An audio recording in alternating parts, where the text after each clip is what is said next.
बहुत बहुत नमस्कार। आप सभी का स्वागत है एक बार फिर से इंडिया के सबसे बड़े ऑनलाइन लर्निंग प्लेटफॉर्म अनअकैडमी पर। मैं विपुल त्रिपाठी एक बार फिर से आप सभी के लिए हाजिर हूँ एक नए टॉपिक के साथ, एक नए सत्र के साथ। और आज का जो हमारा नया टॉपिक है या नया सेशन है वो सेंटर स्टेट रिलेशन पे होगा, यानी केंद्र राज्य संबंध पे होगा। जैसा कि आप सभी को पता है कि ये UP triple S C and UP PSC के दृष्टिकोण से बहुत ही महत्वपूर्ण टॉपिक है, यानी इंपॉर्टेंट टॉपिक है। अगर आप UP PSC and UP triple S C से संबंधित किसी भी एग्जाम की तैयारी करते हैं तो आप अनअकैडमी का लर्निंग एप्लीकेशन डाउनलोड कर सकते हैं। अगर आप अनअकैडमी का लर्निंग एप्लीकेशन डाउनलोड करते हैं भैया, तो उसमें आपको सबसे बड़ा फायदा ये होता है कि आप एक से अधिक एजुकेटर से पढ़ सकते हैं। यानी जैसे आप पीसीएस की तैयारी कर रहे हैं तो लर्निंग एप्लीकेशन डाउनलोड करके वहाँ पर अलग अलग गोल सेलेक्ट करने के लिए आता है। तो उसमें एक गोल ये भी आता है UP PSC and UP triple S C. ये गोल सेलेक्ट करके आप ढेर सारे एजुकेटर की फ्री क्लासेस देख सकते हैं। और इसके साथ साथ अगर आप प्लस के साथ जुड़ना चाहते हैं तो आप प्लस का सब्सक्रिप्शन भी ले सकते हैं। प्लस का मतलब ये होता है कि पूरा का पूरा स्ट्रक्चर्ड कोर्स पढ़ने के लिए, ढेर सारे बैचेज में इनरोल करने के लिए आप पेड कोर्स परचेज कर सकते हैं। खैर, अगर आप अनअकैडमी लर्निंग एप्लीकेशन डाउनलोड करेंगे तो मेरा नाम विपुल त्रिपाठी, ये आप सर्च करिएगा। सर्च करने के बाद ऐसी एक मेरी प्रोफाइल ओपन होके आएगी जैसे कि आपकी स्क्रीन पर दिख रहा है। इसमें आप नीचे सी ऑल पे जाएंगे, यहाँ पर तो आपको सारी की सारी वो क्लासेस दिखेंगी जो पेड हैं। यानी इन क्लासेस को आप तभी देख पाएंगे जब आप सब्सक्रिप्शन लेंगे। इसमें मैंने लगभग 5 बैचेज पढ़ाए हैं इंडियन पॉलिटी के, पीसीएस के लिए, पीसीएस प्रीलिम कम मेंस के लिए। और इसके नीचे अगर आप जाएंगे तो आपको सारी की सारी स्पेशल क्लासेस दिखेंगी जो कि फ्री क्लासेज है। तो फ्री क्लासेज आप कभी भी देख सकते हैं, उसके लिए आपको कुछ भी पे करना नहीं पड़ता है, ठीक है। और अनअकैडमी के साथ अगर आप जुड़ते हैं तो सबसे पहले आप जाकर स्पेशल क्लासेस देखिए, सारी की सारी फ्री स्पेशल क्लासेस देखिए, जिस पे आपको आइडिया लग जाएगा कि कितना बेहतरीन कंटेंट आपको प्रोवाइड हो रहा है, कौन कौन से एजुकेटर से आपको पढ़ना है। और वो देखने के बाद जब आप माइंड अपना पूरा प्रिपेयर कर लीजिए तो उसके बाद आप पेड कोर्स परचेज कर सकते हैं, यानी सब्सक्रिप्शन ले सकते हैं। सब्सक्रिप्शन लेने के बाद आपका फ़ायदा ये होगा भैया कि आपको पूरे के पूरे स्ट्रक्चर्ड कोर्सेज मिलते हैं, ढेर सारे बैचेज में आप इनरोल कर सकते हैं और उसके साथ साथ एक से अधिक एजुकेटर से आपको पढ़ने का मौका मिलता है। जैसे मैं इस प्लस प्लेटफॉर्म पर इंडियन पॉलिटी डिस्कस करता हूँ, यानी भारतीय राज्य व्यवस्था पढ़ाता हूँ। तो अगर आप मेरा रेफरल कोड VIPUL विपुल 10, ठीक है, ये रेफरल कोड अप्लाई करके अगर आप कोर्स परचेज करते हैं तो इसका मतलब ये नहीं है सिर्फ आप मेरी ही पॉलिटी की क्लास देखते हैं, बल्कि आप सभी की क्लासेस कर सकते हैं, सारे एजुकेटर की क्लास कर सकते हैं। ये इसका फीस स्ट्रक्चर होता है, एक बार आप देख लीजिए। 12 महीने का जो फीस है वो 7,000 रुपये का है और 24 महीने का जो है 8,400 रुपये का है, ठीक है। और जिसमें अगर आप ये रेफरल कोड अप्लाई कर देंगे तो रेफरल कोड अप्लाई करने के बाद भाई ये 10% ऑफ हो जाएगा, यानी 6300 रुपये हो जाएगा 12 महीने का, और 24 महीने का 7,560 रुपये हो जाएगा। एक बात और ध्यान दीजिएगा कि 7,560 रुपये जैसे आप 2 साल का पूरा पेड सब्सक्रिप्शन लेते हैं। तो अभी इस समय भी 2 नए बैचेज चल रहे हैं, एक RO मेंस का बैच है, एक BO का बैच है, BO मेंस का बैच चल रहा है। इसके साथ साथ एक फाउंडेशन बैच चल रहा है जो पीसीएस प्रीलिम का मेंस के लिए हिंदी में भी चल रहा है और अंग्रेजी में भी चल रहा है। आप किसी भी बैच में क्या कर सकते हैं, इनरोल कर सकते हैं। आप सोचिए 7,560 रुपये में आपको 40 से अधिक एजुकेटर हैं, आप किसी भी एजुकेटर से पढ़ सकते हैं। लगभग पुराने पीसीएस प्रीलिम के ढेर सारे बैचेज ओवर हो चुके हैं, सबकी आप रिकॉर्डेड देख सकते हैं। और उसके साथ साथ अभी जो नए बैचेज हर हफ्ते स्टार्ट होते हैं, नए बैचेज में आप इनरोल कर सकते हैं। कहने का मतलब ये है कि आपको कंप्लीट पास मिलता है, एक तरीके का 7,560 रुपये 2 साल के लिए आपको एक गेट पास मिलता है कि 2 साल के लिए आपको इस कैटेगरी में कंप्लीट एक्सेस मिलेगा, सारे एजुकेटर से पढ़ सकते हैं, सारे बैचेस देख सकते हैं। 7,560 रुपये में हिस्ट्री भी पढ़ सकते हैं, पूरी कंप्लीट ज्योग्राफी भी पढ़ सकते हैं, पूरी कंप्लीट पॉलिटी भी पढ़ सकते हैं, साइंस भी पढ़ सकते हैं, इकोनॉमिक्स भी पढ़ सकते हैं। सोचिए मात्र इतने में, ये मुझे ऐसा लगता है कि ऐसा पहला प्लेटफॉर्म है कि मात्र इतने पैसे में आपको पूरा का पूरा कंप्लीट तैयारी आपकी जीएस की हो रही है, कंप्लीट जनरल स्टडीज का आपको सिलेबस मिल रहा है और इसके साथ साथ ऑप्शनल के भी कुछ सब्जेक्ट अवेलेबल है, ठीक है। तो अगर आपका जैसे पॉलिटिकल साइंस ऑप्शनल है, जैसे पब्लिक एडमिनिस्ट्रेशन ऑप्शनल है, सोशियोलॉजी ऑप्शनल है, तो आप ऑप्शनल के भी एजुकेटर अवेलेबल हैं जो आपको ऑप्शनल पढ़ाएंगे। चलिए, तो इसी के साथ आज के अपने सत्र को हम लोग क्या करते हैं, आगे बढ़ाते हैं। खैर, अगर आपको अनअकैडमी प्लस के साथ जुड़ना है तो आप अनअकैडमी लर्निंग एप्लीकेशन डाउनलोड करिए और वहां पर पूरा का पूरा प्रोसेस फॉलो करिए और ये रेफरल कोड अप्लाई करिए और प्लस के साथ जुड़िए, ठीक है। मैं भरोसा दिलाना चाहता हूं आपको कि आपके साथ धोखा नहीं होगा, आपको पूरा कंप्लीट बैचेज मिलते हैं। कहीं आप ऑफलाइन कोचिंग में पढ़ते हैं तो सबसे बड़ा आपका समस्या ये रहता है कि कहीं बैचेज कंप्लीट नहीं होते हैं, कोर्स कंप्लीट नहीं होता है, फी स्ट्रक्चर ज़्यादा होता है, ठीक है। ऑफलाइन कोर्सेज के 1-1 लाख रुपए फीस होती है, लेकिन अगर मैं ईमानदारी से बताऊं तो यहाँ पर बहुत कम पैसे में आपको बहुत ज़्यादा अच्छी क्वालिटी और बहुत अच्छा कंटेंट भी आपको मिलता है। खैर सिर्फ मेरे कहने में मत आइए, आपके अगर कोई दोस्त यहाँ पर पढ़ रहे हों, आपका कोई संगी संगाती पढ़ रहा हो तो उनसे आप फीडबैक लेकर एडमिशन ले सकते हैं। खैर चलिए आज के सेशन की हम लोग शुरुआत करते हैं। भैया आज हम लोग को क्या पढ़ना है? आज हम लोग को पढ़ना है सेंटर स्टेट रिलेशन यानी केंद्र राज्य संबंध। ठीक है, ये बड़ा ही महत्वपूर्ण टॉपिक है सेंटर स्टेट रिलेशन। लेकिन एक बात ध्यान दीजिए, सेंटर स्टेट रिलेशन पढ़ने से पहले यानी केंद्र राज्य संबंध हमारे भारत देश में केंद्र और राज्यों के बीच जो संबंध स्थापित किए गए हैं, इसको जब हम पढ़ते हैं संविधान के सोर्सेस का इस्तेमाल करते हुए, संविधान को एज अ स्रोत इस्तेमाल करते हुए, तो उसी को हम सेंटर स्टेट रिलेशन के रूप में देखते हैं। जाहिर सी बात है कि हमारे भारत देश में सरकारों के ये जो दो स्तर आपको दिखाई पड़ते हैं, एक केंद्रीय स्तर और एक राज्य का स्तर, तो इन्हीं के बीच के संबंधों को जब हम पढ़ेंगे तो इसी को हम केंद्र राज्य संबंध कहेंगे। लेकिन केंद्र राज्य संबंध पढ़ने से पहले हमें एक बात पर ध्यान देना होगा, हमें भारत देश की जो फेडरल फीचर है यानी हमारे भारत देश की जो संघीय विशेषता है, उस संघीय व्यवस्था को हमें एक बार ध्यान लेना होगा। ठीक है, एक बार हमें उसके बारे में जरूर जान लेना होगा, तभी हमको ये पूरी तरीके से समझ में आएगा। तो खैर चलिए, जैसा कि अगर हम भारत की बात करें तो भारत के बारे में आप लोगों ने पहले से भी थोड़ा बहुत संविधान पढ़ा होगा या पहले से इंडियन पॉलिटी पढ़ी होगी। तो भारत में आप देखते हैं कि भारत का जो स्ट्रक्चर है वो कहा जाता है कि इंडिया में फेडरल सिस्टम है, यानी इंडिया में संघीय व्यवस्था है। ठीक है, अब इंडिया में फेडरल सिस्टम है यानी इंडिया में संघीय व्यवस्था, इसका क्या मतलब होता है? तो भाई संघीय व्यवस्था का सीधा सीधा अगर मतलब देखा जाए तो जब सरकारों के आपको अलग अलग स्तर दिखाई पड़ते हैं, ठीक है, तब हम उसको हम क्या कहते हैं? फेडरल फीचर कहते हैं, यानी संघीय व्यवस्था कहते हैं। अब देखिए, अगर हम सरकार को संबंधों की प्रकृति के आधार पर, ठीक है, बांटते हैं तो एक ऐसी सरकार होती है जिसको हम एकात्मक सरकार के रूप में देखते हैं, यानी यूनिटरी गवर्नमेंट के रूप में देखते हैं, और एक सरकार होती है जिसको हम संघात्मक सरकार के रूप में देखते हैं, यानी फेडरल गवर्नमेंट के तौर पे देखते हैं। ठीक है, संघात्मक सरकार यानी फेडरल सिस्टम जहां पर है वहां संघात्मक सरकार। अब समझिएगा जरा बात को,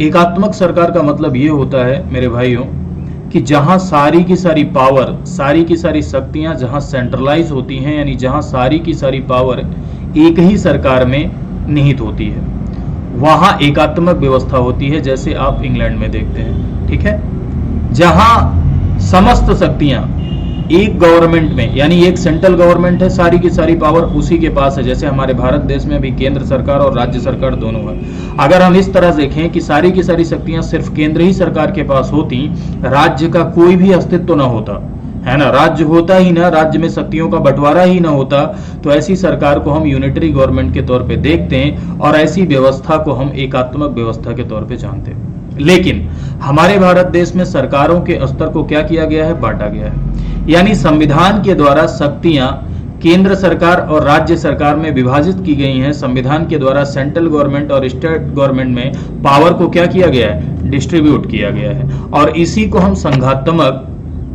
सिस्टम के तौर पे यानी फेडरल व्यवस्था के तौर पर देखते हैं, क्योंकि हमारे भारत देश में शक्तियां बांटी गई हैं। लेकिन एक बात ध्यान दीजिएगा, अब शक्तियों का बंटवारा हुआ है, तो शक्तियों का बंटवारा हुआ है इसलिए ये बात कहने में बिल्कुल भी कोई दो राय नहीं है कि हमारे भारत देश में फेडरल सिस्टम है, हमारे भारत देश में संघीय व्यवस्था है। लेकिन एक रोचक बात है कि हमारे भारत देश में संघीय व्यवस्था तो है, लेकिन पावर हमने बांटी जरूर है यूनियन और स्टेट में। लेकिन अभी जब हम लोग आगे पढ़ने लगेंगे तो आपको एक बहुत बेहतरीन बात पता चलेगी कि यूनियन की तरफ क्या है?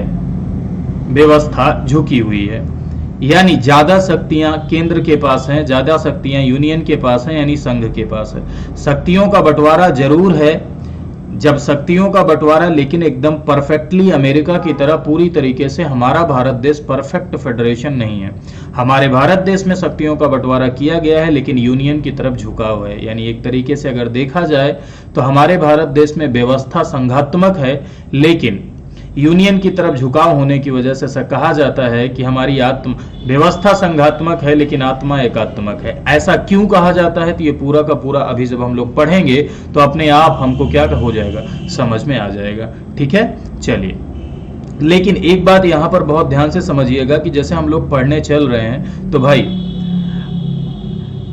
अगर मैं कहीं भी इस तरह का कोई कंपैरिजन करूंगा, जैसे एक सरकार संघीय सरकार, ठीक है, तो फेडरल फीचर रिफ्लेक्ट तब होगा जब यूनियन के साथ साथ स्टेट का भी रोल होगा। अगर मान लो हम लोग कोई गुण पढ़ेंगे, कोई प्रॉपर्टी पढ़ेंगे, हैं, संविधान का इस्तेमाल करते हुए हम कुछ बातें अगर देखेंगे तो ऐसी बातें जहां, ऐसी शक्तियां जहां पर यूनियन के साथ साथ स्टेट का भी रोल होगा, तो वैसे फीचर को हम फेडरल फीचर के रूप में देखेंगे। और जहां यूनियन शक्तिशाली होगा, यानी सेंट्रल गवर्नमेंट शक्तिशाली होगी, सेंटर की तरफ झुकाव होगा, सेंटर पावरफुल होगा, तो उसको हम एकात्मक फीचर के तौर पे देखेंगे, यानी यूनिटरी फीचर के तौर पे देखेंगे, है ना भैया। अब जाहिर सी बात है, संघीय का मतलब अगर बंटवारा नजर आ रहा है तो जहां सेंटर और स्टेट दोनों दिखाई पड़ेंगे तो उस फीचर को हम संघीय ढांचे के तौर पे, संघीय फीचर के तौर पे देखेंगे। और जहां पर यूनियन पावरफुल होगा, यूनियन शक्तिशाली होगा, उसको हम एकात्मक फीचर के तौर पे देखेंगे। ठीक है, तो खैर चलिए आगे बढ़ते हैं। तो जैसे समझने की कोशिश करिए, ये न सिर्फ आपके प्रीलिम बल्कि मेंस के लिए भी बड़ा इंपॉर्टेंट होता है। ठीक है, अगर देखा जाए तो इससे सवाल कभी कभी इंडिया और अमेरिका की डेमोक्रेसी को कंपेयर करने के लिए भी आ जाता है। मेंस का एक सवाल पिछली ही बार आया था, 2018 यूपीएससी मेंस में आया था, तो उसके लिए भी ये इंपॉर्टेंट होता है। जब अब दोनों जगह की डेमोक्रेसी को अगर कंपेयर करने के लिए पूछा जाएगा तब भी ये सवाल इंपॉर्टेंट है। सॉरी, ये पूरा का पूरा आपका फेडरल सिस्टम पढ़ना इंपॉर्टेंट है।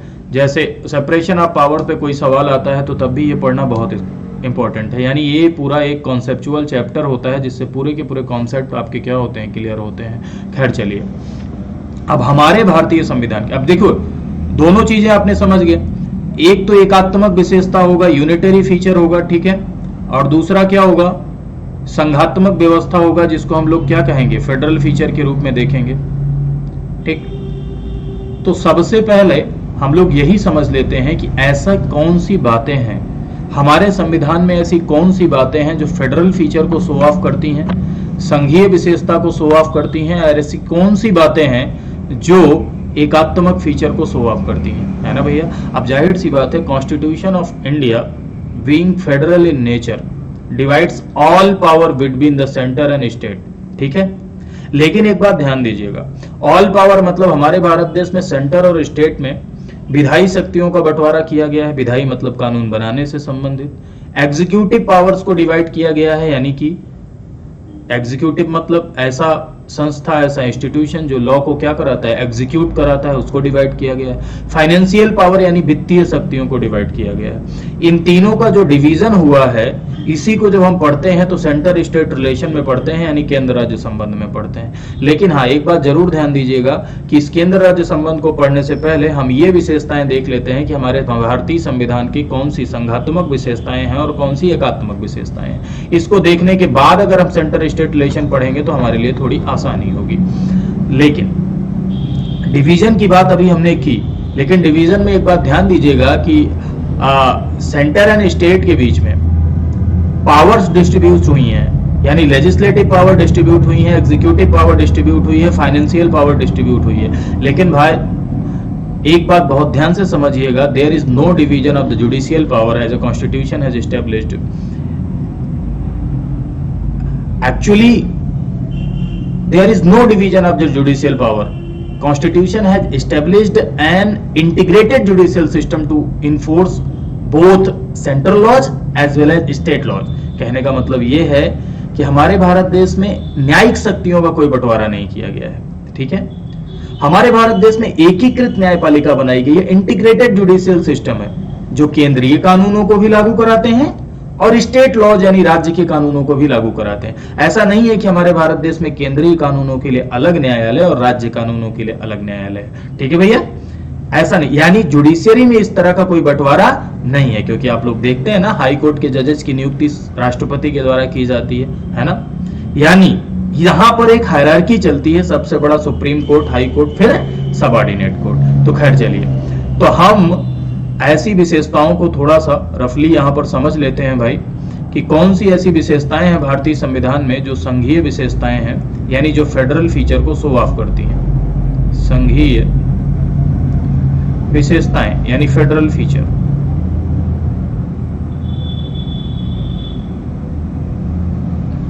सबसे पहला देखो, हमारे भारत देश में एक्चुअली डुअल गवर्नमेंट है ना। अगर हमारे भारत देश में डुअल गवर्नमेंट है यानी दोहरी सरकार है, इसका मतलब द्वैध राज्य पद्धति है एक तरीके से देखा जाए तो, है ना। तो ये डुअल गवर्नमेंट बोले तो एक सेंट्रल गवर्नमेंट है केंद्र सरकार और एक राज्य सरकार है, ठीक है। और सबको जो है शक्तियां इनमें भी, इनके पास भी शक्तियां, इनके पास भी शक्तियां, यानी पावर को डिस्ट्रीब्यूट किया गया है ना। कुछ विषय ऐसे हैं जो इनके पास हैं, कुछ विषय ऐसे हैं जो इनके पास हैं, है ना। सबके को अपनी अपनी शक्तियां डिवाइड की गई हैं। यानी ये जो दोहरी शासन पद्धति, सॉरी दोहरी राज पद्धति जो आपको दिखाई पड़ रही है, डुअल गवर्नमेंट का सिस्टम जो आपको दिखाई पड़ रहा है, जाहिर सी बात है ये फेडरल फीचर को शो ऑफ कर रहा है। क्योंकि मैंने क्या कहा, जहां केंद्र के साथ साथ राज्यों का रोल हो, जहां शक्तियों के बंटवारे का सिद्धांत दिखाई पड़े, जहां सरकारों के दो स्तर रिफ्लेक्ट हों, ऐसी विशेषताएं संघीय विशेषताएं के रूप में देखी जाएंगी। और दूसरा जो फीचर देखिए, एक बात ध्यान दीजिएगा, हमारा संविधान एक ऐसा विश्व का सबसे बड़ा रिटन कॉन्स्टिट्यूशन है, यानी विश्व का सबसे बड़ा लिखित संविधान भारत का संविधान है, ठीक है। हालांकि विश्व का सबसे बड़ा लोकतंत्र भी हम भारत देश को कहते हैं, एक्चुअली विश्व का सबसे बड़ा और सबसे विस्तृत संविधान हमारे भारत का संविधान है, यानी ये रिटन कॉन्स्टिट्यूशन है। अब हमारे भारत देश में देखिए, ध्यान दीजिए, ऐसा नहीं है हमारे भारत देश में कि राज्यों के लिए अलग संविधान और केंद्र के लिए अलग संविधान, इस तरह से बंटवारा नहीं किया गया है। लेकिन एक लिखित संविधान के माध्यम से, एक रिटन कॉन्स्टिट्यूशन के माध्यम से, देखिए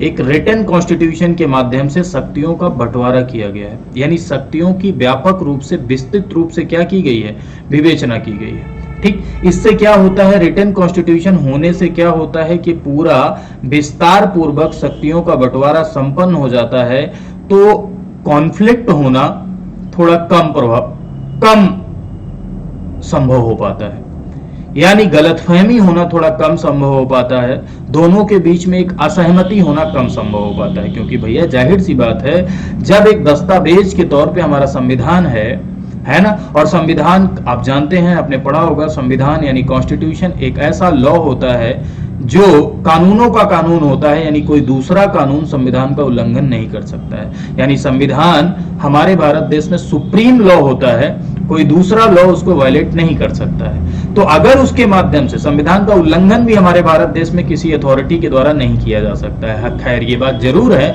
कि देश में सामाजिक परिवर्तन, राजनीतिक परिवर्तन, आर्थिक परिवर्तन होते हैं, जिसकी वजह से संविधान संशोधन किया जाता है। और पार्लियामेंट को यह अधिकार है, संसद को यह अधिकार है संविधान संशोधन का। लेकिन ऐसा भी नहीं है कि संसद संविधान संशोधन कर सकती है लेकिन पूरे संविधान को पलट के रख दे, तो ऐसा भी संसद नहीं कर सकती है, क्योंकि इसके पीछे एक डॉक्ट्रिन छुपा है। उस डॉक्ट्रिन का नाम है डॉक्ट्रिन ऑफ बेसिक स्ट्रक्चर, जो सुप्रीम कोर्ट ने केशवानंद भारती केस में दिया था, जिसमें सुप्रीम कोर्ट ने कहा था कि कॉन्स्टिट्यूशन कैन अमेंड, संविधान में संशोधन किया जा सकता है, but basic structure of the constitution can not amend, यानी संविधान के मूल ढांचे को छेड़ा नहीं जा सकता है। खैर ये तो अलग की बात है, लेकिन अभी हम लोग को सिर्फ इतना देखना है कि लिखित संविधान के माध्यम से जब बंटवारा किया जाता है तो एक सबसे बड़ी बात जो उभर के सामने आती है कि भैया कॉन्फ्लिक्ट थोड़ा कम उत्पन्न होता है, ठीक है, असहमतियां कम उत्पन्न होती हैं, गलतफहमियां कम उत्पन्न होती हैं, क्योंकि सब कुछ पूरी तरीके से मेंशन्ड होता है, ठीक है। तो एक तरीके से देखा। और दूसरा, और लिखित संविधान के साथ साथ हमारे भारत देश में मेरे भाइयों कॉन्स्टिट्यूशन न सिर्फ लिखित बल्कि कॉन्स्टिट्यूशन हमारे भारत देश में सुप्रीम है ना। संविधान हमारे भारत देश में सुप्रीम है ना। एक्चुअली संविधान का उल्लंघन नहीं किया जा सकता है, संविधान के खिलाफ नहीं जाया जा सकता है। संविधान की सर्वोच्चता को क्या किया गया है, इंडिया में मेंटेन किया गया है। अब संविधान की सर्वोच्चता को मेंटेन किया गया है, तो इससे सुप्रीमेसी ऑफ द कॉन्स्टिट्यूशन क्या रिफ्लेक्ट करती है, इससे ये चीज समझ में आती है। आप लोग को समझ में आ रहा है सर कैसे संविधान की सर्वोच्चता कैसे आपको रिफ्लेक्ट हो रही है, संविधान सुप्रीम कैसे हो सकता है। मान लीजिए अगर सरकार एब्सोल्यूट शक्तियों का प्रयोग करे, अनियंत्रित शक्तियों का प्रयोग करे, तो ऐसा कुछ भी सरकार करे जो संविधान के खिलाफ हो, तो कौन लगाम लगाएगा। तो इसके लिए भैया आपको पता है कि हमारे भारत देश में हायर जुडिशरी यानी सुप्रीम कोर्ट और हाई कोर्ट के पास एक पावर होती है जिसको हम लोग कहते हैं जुडिशियल रिव्यू यानी न्यायिक समीक्षा। न्यायिक समीक्षा का मतलब क्या कि कुछ भी हमारे भारत देश में यानी कोई ऐसा कानून अगर हमारे भारत देश में बनता है जो संविधान का उल्लंघन करता है, तो उस बात की कॉन्स्टिट्यूशनल वैलिडिटी चेक कर सकता है सुप्रीम कोर्ट और हाई कोर्ट। उसकी इसी शक्ति को हम जुडिशियल रिव्यू के तौर पे देखते हैं। तो अगर ऐसा लगता है कि वो संविधान का उल्लंघन है, तो वो उसे क्या कर सकता है, अवैध घोषित कर सकता है। यानी जुडिशियल रिव्यू के तहत किसी भी ऐसे कानून को अवैध घोषित किया जा सकता है जो संविधान का उल्लंघन कर रहे हो। इसका मतलब ये कि संविधान की सर्वोच्चता को मेंटेन किया गया है और संविधान के संरक्षक के तौर पे हमारे भारत देश में हायर जुडिशरी वर्क कर रही है। क्लियर है? संविधान के गार्जियन, अभिभावक और संरक्षक के तौर पे। ठीक है। और एक बात और ध्यान दीजिएगा, हमारे भारत देश में एक बात समझने की कोशिश करिए कि जैसे हम लोगों ने कहा कि डुअल गवर्नमेंट है, रिटन कॉन्स्टिट्यूशन है, डिस्ट्रीब्यूशन ऑफ पावर है, यानी शक्तियों का क्या किया गया है, बंटवारा किया गया है, शक्तियों का बंटवारा किया गया है। यानी दोनों में शक्तियां, जैसे कि कैसे बंटवारा किया गया, अभी थोड़ी देर पहले हम लोगों ने डिस्कस किया था ना कि केंद्र और राज्य में शक्तियां बांटी गई हो, चाहे कानून बनाने से संबंधित शक्तियां बांटी गई हो, ठीक है, चाहे वो प्रशासनिक शक्तियों का बंटवारा हो, चाहे वो फाइनेंशियल पावर का बंटवारा हो। ठीक है। जैसे आप लोगों ने सुना होगा कि कुछ ऐसे विषय होते हैं जिस पर केंद्र कानून बनाता है, कुछ ऐसे विषय होते हैं जिस पर राज्य कानून बनाता है। तो इस तरह से डिस्ट्रीब्यूशन ऑफ पावर को क्या किया गया है, रखा गया है। तो ये भी संविधान के फेडरल फीचर को दिखाता है ना भैया, क्योंकि राज्यों का रोल है। दूसरी चीज, अच्छा एक बात अभी थोड़ी देर पहले हम लोगों ने ये डिस्कस की थी मेरे भाइयों, थोड़ी देर पहले अभी हम लोगों ने डिस्कस किया था कि हमारे भारत देश के संविधान में संशोधन हो सकता है ना। अब हमारे भारत देश के संविधान में मेरे भाई संशोधन हो सकता है, तो इसका मतलब ये संशोधन करने की शक्ति किसके पास है, तो भारत देश के संविधान को अगर अमेंड करने की बात की जाए तो संशोधन करने की शक्ति पार्लियामेंट के पास है, यानी संसद के पास है। लेकिन एक बात है, जब आप संविधान संशोधन पढ़ेंगे तो वहां आप देखेंगे कि हमारे भारत देश में संविधान संशोधन एक्चुअली 3 प्रकार से प्रभावी होता है, 3 प्रकार से होता है। एक संविधान संशोधन जो सिंपल लेजिस्लेटिव प्रोसीजर से होता है, सामान्य विधायी प्रक्रिया यानी सामान्य कानून बनाकर हो जाता है। ठीक है। और 2 तरीके के संविधान संशोधन जो 368 के प्रावधानों के तहत होते हैं, और ये 368 के प्रोविजंस के तहत जो संविधान, एक्चुअली संविधान संशोधन 368 अनुच्छेद 368 इंडिया में कॉन्स्टिट्यूशनल अमेंडमेंट का प्रोसीजर बताता है, और आर्टिकल 368 के तहत जो संविधान संशोधन होते हैं उन्हीं को एक्चुअली आप संविधान संशोधन के तौर पे देखते हैं। ठीक है। तो इसके तहत जो संविधान संशोधन होता है उसमें 2 प्रकार होते हैं, जिसमें एक प्रकार में क्या होता है कि संसद के साथ साथ राज्यों के विधानमंडलों में भी पारित होना होता है। यानी संसद के साथ साथ राज्य विधानमंडल की भी अनुमति चाहिए होती है, आधे राज्य विधानमंडल की अनुमति चाहिए होती है, यानी राज्य की कंसेंट की भी जरूरत पड़ती है। बिना उसके संविधान संशोधन प्रभावी नहीं हो पाता है। जैसे एग्जांपल के तौर पे आप जीएसटी देखते हैं, जीएसटी के लिए देखा ना, राज्यों में भी पारित हुआ। तो ये बात देखिए, तो ऐसा संशोधन जिसमें केंद्र के साथ साथ राज्य की भी सहमति की जरूरत हो, तो इसका मतलब ये संशोधन प्रक्रिया थोड़ी जटिल दिखाई पड़ रही है, यानी कठिन दिखाई पड़ रही है। तो संविधान में संशोधन जब आसानी से हो जाता है तो ये चीज रिफ्लेक्ट करती है एक फ्लेक्सिबल कॉन्स्टिट्यूशन को, यानी लचीले संविधान को। लेकिन जब संविधान संशोधन की प्रक्रिया जटिल होती है, कठिन होती है, तो ये चीज रिफ्लेक्ट करती है कठोर संविधान को, है ना, यानी रिजिड कॉन्स्टिट्यूशन को। और हमारे भारत देश में संविधान में क्या है, एक बढ़िया समन्वय स्थापित किया गया है। भारत का संविधान लचीला भी है और भारत का संविधान कठोर भी है। क्यों ऐसा किया गया है? क्योंकि किसी भी देश के संविधान का लचीला होना भी आवश्यक है, क्योंकि समय समय पर समाज में परिवर्तन होते हैं और परिवर्तन के साथ साथ संविधान में भी परिवर्तन की आवश्यकता होती है। कोई पत्थर की लकीर लिख देने से व्यवस्था धीरे धीरे करके हमेशा हमेशा के लिए नहीं चलाई जा सकती है। ठीक है, कभी ना कभी बदलाव की जरूरत जरूर पड़ती है। तो इसलिए संविधान का लचीला होना भी क्या होता है, आवश्यक होता है, क्योंकि समयानुसार हम उसमें आसानी से संशोधन कर सकें। और संविधान का कठोर होना भी आवश्यक होता है। संविधान का कठोर होना इसलिए आवश्यक होता है क्योंकि कोई सरकार ऐसी ना हो जाए कि जिसके पास अगर बहुत बहुमत हो जाए तो वो सरकार पूरा संविधान ही बदलने की कोशिश कर दे, संविधान निर्माताओं के उन ऑब्जेक्टिव को ही समाप्त करने की कोशिश कर दे, है ना। उनका उद्देश्य ही पूरा का पूरा विफल कर दे और पूरा संविधान पलट के रख दे। तो इस वजह से संविधान को कठोर होना भी जरूरी है। और हमारे भारत देश के संविधान में कठोरता और लचीलेपन यानी रिजिडिटी और फ्लेक्सिबिलिटी का एक बढ़िया समन्वय स्थापित किया गया है। इसीलिए कहा जाता है कि भारत का संविधान आंशिक कठोर और आंशिक लचीला है। लेकिन एक बात ध्यान दीजिएगा, यहां मैं बताने क्या वाला हूं। अब भारत का संविधान आप लोग देख रहे हैं कि रिजिड भी है, यानी भारत का संविधान कठोर भी है, और इसके साथ साथ आप लोग ये भी देख रहे हैं कि भारत का संविधान फ्लेक्सिबल भी है, यानी भारत का संविधान लचीला भी है। अब देखिए, अब भारत का संविधान कठोर है, ये क्या रिफ्लेक्ट कर रहा है? ये संविधान के फेडरल प्रिंसिपल को रिफ्लेक्ट कर रहा है। क्यों? अगर संविधान कठोर है तो इसका मतलब संशोधन में सेंटर के साथ साथ स्टेट का भी रोल होगा, यानी केंद्र के साथ साथ राज्यों की भी सहमति की जरूरत होगी। कठोरता अगर रहेगी तो यानी ये फेडरल फीचर को शो ऑफ करेगा। और अगर संविधान का लचीलापन देखा जाए तो यहां आसानी से संशोधन संसद कर लेगी, राज्यों का कोई रोल नहीं होगा, तो ये यूनिटरी फीचर को शो ऑफ करेगा, यानी संसद केंद्र सरकार की सशक्तता को दर्शाएगा, यानी केंद्र सरकार की स्ट्रांगनेस को दर्शाएगा। क्लियर है? यानी संविधान का कठोर होना ये फेडरल फीचर को शो ऑफ करता है, संघीय विशेषता को दिखाता है, और संविधान का लचीला होना ये यूनिटरी फीचर को शो ऑफ करता है। क्लियर है भैया? बात समझ गए? चलिए अगला अगर हम देखा जाए तो हमारे भारत देश में सर फेडरल फीचर की अगर हम बात करें तो हमारे भारत देश में स्वतंत्र न्यायपालिका है। ठीक है, हमारे भारत देश में इंडिपेंडेंट जुडिशरी सिस्टम है। ठीक है, अब एक बात ध्यान देना, संविधान ने स्वतंत्र न्यायपालिका का गठन किया।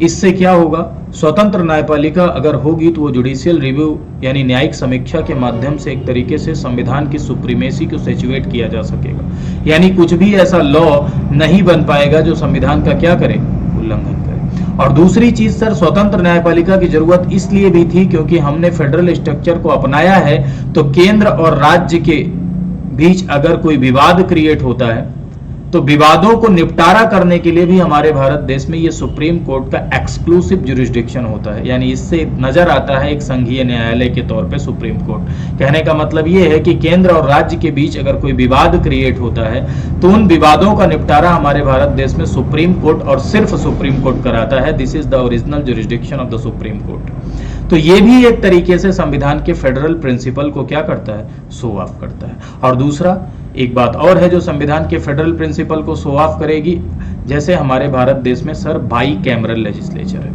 अब बाई कैमरल लेजिस्लेचर है, यानी देखिए 2 सदन हमारे भारत देश में आपको दिखाई पड़ेंगे। बाई कैमरल लेजिस्लेचर इसका मतलब होता है सर 2 सदनीय विधायिका। ठीक है, अब 2 सदनीय विधायिका यानी आपको सेंटर में भी 2 सदन दिखाई पड़ेंगे, एक का नाम होता है लोकसभा और एक का नाम होता है राज्यसभा। तो देखिए आप सभी को पता होगा कि लोकसभा में जो प्रतिनिधि जाते हैं वो एडल्ट फ्रेंचाइज यानी वयस्क मताधिकार के द्वारा चुने जाते हैं, और राज्यसभा में जो प्रतिनिधि जाते हैं, ठीक है, इनका इनडायरेक्ट इलेक्शन यानी अप्रत्यक्ष चुनाव होता है, कुछ को छोड़कर, जो नॉमिनेट होते हैं उनको छोड़कर। तो एक बात समझिए, ये 2 हाउस के स्ट्रक्चर को हम बाई कैमरल स्ट्रक्चर यानी द्विसदनीय विधायिका के तौर पे देखते हैं।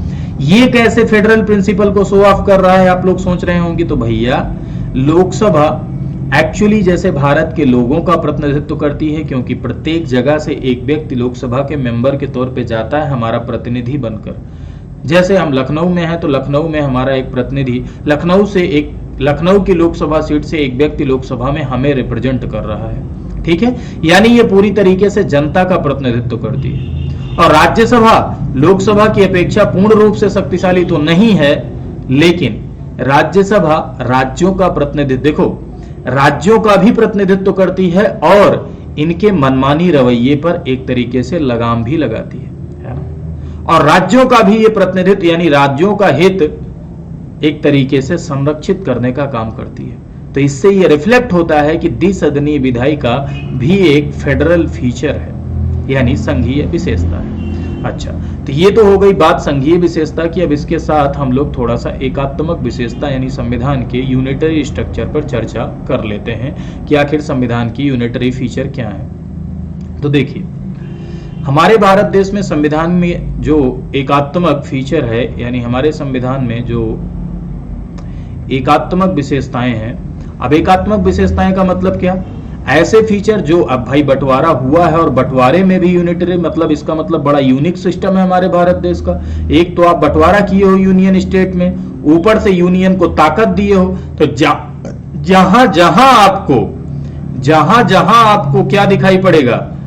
यूनियन पावरफुल नजर आएगा। जिस जिस बातों को पढ़ के आपको यूनियन शक्तिशाली नजर आएगा, केंद्र शक्तिशाली नजर आएगा, वो सारी बातें इस बात को रिफ्लेक्ट करेंगी, वो सारी बातें इस बात को शो ऑफ करेंगी कि unitary feature of the constitution, यानी संविधान का संविधान के एकात्मक ढांचे को दिखाएंगे। जैसे आपको पता है कि हमारे भारत देश, पहली एक तो सबसे बड़ी बात कि हमारे भारत देश में स्ट्रॉन्ग सेंटर है, यानी केंद्र हमारे भारत देश में क्या है? सशक्त है। तो स्ट्रॉन्ग बनाया गया सेंटर को तो यही दिखाता है यूनिटरी फीचर को। हमारे भारत देश में एक संविधान है, यानी राज्य का कोई अलग संविधान नहीं है, केंद्र का कोई अलग संविधान नहीं है। हमारे भारत देश में एक ही संविधान है, वन कॉन्स्टिट्यूशन है, एकल संविधान है ना? राज्यों के लिए अलग कोई संविधान नहीं है। ठीक, ये भी जम्मू कश्मीर अकेले इसका एक्सेप्शन था, लेकिन जम्मू कश्मीर का भी एक्सेप्शन दर्द आपका समाप्त हुआ। ठीक है, यानी एक ही संविधान को दोनों को पालन करना है, राज्य को भी पालन करना है और केंद्र को भी पालन करना है। ठीक है, ऐसी कोई शक्ति नहीं है कि राज्य कोई अपना अलग संविधान बनाए। तो ये भी एक तरीके से एकात्मक विशेषता को क्या करता है? शो ऑफ करता है। और इसके साथ साथ हमारे भारत देश में संविधान, अभी थोड़ी देर पहले हम लोगों ने देखा था कि कभी भी राज्य हमारे भारत देश में अलग अलग राज्य है ना, एक राज्य, दो राज्य, तीन राज्य, चार राज्य, पांच राज्य। तो कभी आर्टिकल 1 पढ़ेंगे, मौका मिलेगा तो ये समझाने का तो जरूर समझाएंगे। देखिए, हमारे भारत देश में राज्य कोई समझौते का परिणाम नहीं है। अलग अलग राज्य मिलकर बैठ के समझौते के तहत किसी देश का निर्माण नहीं किए हैं। हमारे भारत देश में, भारत पहले एक देश है जिसमें अलग अलग राज्य हैं। एक्चुअली भारत एक शरीर है और राज्य उसके अंग की तरह है। राज्य कभी भारत देश से अलग नहीं हो सकते हैं। और इवन राज्य के नामों में अगर कोई परिवर्तन करना है, राज्य की सीमा को घटाना है, बढ़ाना है, ठीक है, राज्य की सीमा को घटाना है, बढ़ाना है, राज्य को बांटना है, तो ये भी पावर किसके पास होती है? तो ये भी पावर हमारे भारत देश में सेंट्रल गवर्नमेंट यानी संसद के पास होती है। कहने का मतलब ये है कि राज्य की सीमा को घटाना, बढ़ाना, राज्य का नाम बदलना, राज्य को एक भाग दो भाग में विभाजित करना, दो राज्य को एक में मर्ज कर देना, ये राज्यों की बस की बात नहीं है। इसमें केंद्र सरकार क्या होती है? पावरफुल होती है। तो ये चीज भी रिफ्लेक्ट करती है, हमारे भारत देश के यूनिटरी फीचर को रिफ्लेक्ट करती है। दूसरा, अभी हम लोगों ने पढ़ा संविधान के लचीलेपन को, यानी संविधान की फ्लेक्सिबल होने को। अब जाहिर सी बात है सर, संविधान का लचीलापन, अभी मैंने आपको बताया कि इस बात को शो ऑफ करेगा, कॉन्स्टिट्यूशन की फ्लेक्सिबिलिटी इस बात को शो ऑफ करेगी कि हमारे भारत देश का यूनिटरी फीचर। क्योंकि भैया अगर संविधान लचीला होगा, संविधान फ्लेक्सिबल होगा, तो जाहिर सी बात है संशोधन सरल होगा, और संशोधन करने की शक्ति संसद के पास होगी, और राज्यों का कोई रोल उसमें नहीं होगा। तो राज्यों का कोई रोल नहीं होगा, इसका मतलब केंद्र शक्तिशाली होगा। तो इन चारों बातों से आपको पता चला कि हमारे भारत देश में संविधान की एकात्मक विशेषताएं क्या। इसके अलावा संविधान की एकात्मक विशेषताएं कैसे? जैसे देखिए, हमारे भारत देश में इमरजेंसी प्रोविजन है ना। आप लोगों ने सुना होगा कि संविधान के भाग 18 में आपातकाल की व्यवस्था की गई है। अनुच्छेद 352 से लेकर 360 तक आपातकाल, ठीक है। 352 से लेकर 360 तक इमरजेंसी प्रोविजंस की बात करी गई है, जिसमें जब भी हमारे भारत देश में आपातकाल लगता है तो उस समय पावर सेंट्रलाइज हो जाती है, यानी शक्तियां केंद्र के पास पहुंच जाती हैं, ठीक। चाहे वो एग्जीक्यूशन से रिलेटेड पावर हो, चाहे वो फाइनेंस से रिलेटेड पावर हो। 3 तरह के आपातकाल होते हैं, एक 352 जिसको राष्ट्रीय आपातकाल कहते हैं, एक 356 जिसको हम राष्ट्रपति शासन के तौर पे जानते हैं या संवैधानिक आपातकाल के तौर पे जानते हैं, एक 360 जिसको हम वित्तीय आपातकाल के तौर पे जानते हैं। ये तीनों आपातकाल की दशा में केंद्र शक्तिशाली हो जाता है। अतः ये बात भी रिफ्लेक्ट करती है संविधान के यूनिटरी फीचर को। और इसके साथ साथ हमारे भारत देश में आपातकाल की व्यवस्था के साथ साथ भारत देश में सर सिंगल सिटीजनशिप का प्रावधान है, यानी हमारे भारत देश में एकल नागरिकता का प्रावधान है। अब एकल नागरिकता यानी अमेरिका की तरह भारत देश में राज्यों की अलग नागरिकता और केंद्र की अलग नागरिकता जैसा कॉन्सेप्ट नहीं है। पहले जम्मू कश्मीर इसका अपवाद जरूर था, लेकिन अब नहीं, ठीक है। यहां केवल भारतीय नागरिकता है, ऐसा नहीं है कि राज्य की अलग नागरिकता और केंद्र की अलग नागरिकता जैसी कोई दोहरी नागरिकता का प्रावधान हमारे भारत देश में नहीं किया गया है। ठीक है, एकल नागरिकता को अपनाया गया है। तो ये भी एक तरीके से यूनिटरी फीचर को शो ऑफ करता है। ठीक है, इसके अलावा हमारे भारत देश में राज्यों का प्रमुख कौन होता है? राज्यों का संवैधानिक प्रमुख राज्यपाल होता है, यानी गवर्नर होता है। अब गवर्नर राज्यों का संवैधानिक प्रमुख होता है, लेकिन इस गवर्नर की नियुक्ति राष्ट्रपति के माध्यम से होती है। यानी गवर्नर की नियुक्ति अगर राष्ट्रपति के माध्यम से हो रही है, इसका मतलब सेंट्रल गवर्नमेंट इसको नियुक्त कर रहा है, तो वो केंद्र के एक एजेंट के रूप में भी समय समय पर कार्य करता है ना। तो अगर राज्यपाल केंद्र के एजेंट के रूप में समय समय पर कार्य कर रहा है, तो ये भी एक तरीके से दिखाई पड़ रहा है कि इसके माध्यम से भी केंद्र राज्य पर कंट्रोल सिचुएट कर रहा है, यानी कंट्रोल स्थापित कर रहा है। तो सीधा सा ये बात भी, यानी केंद्र के माध्यम से गवर्नर की नियुक्ति है ना, राज्य के राज्यपाल की नियुक्ति केंद्र करता है, तो ये भी संविधान के यूनिटरी फीचर को शो ऑफ करता है, ये भी संविधान के एकात्मक लक्षण को शो ऑफ करता है। कुछ परिस्थितियां होती हैं जिसमें देखो, हमारे भारत देश में विषयों का बंटवारा किया गया है कानून बनाने से संबंधित, यानी यूनियन लिस्ट, 3 प्रकार की लिस्ट है, यूनियन लिस्ट, स्टेट लिस्ट और कंकरेंट लिस्ट। ठीक है, तो यूनियन लिस्ट का कोई विषय होता है तो उस पर कानून सेंट्रल गवर्नमेंट बनाती है, राज्य सूची के विषय पर स्टेट गवर्नमेंट यानी राज्य सरकार बनाएगी, और कंकरेंट लिस्ट के विषय पर दोनों बनाएंगे।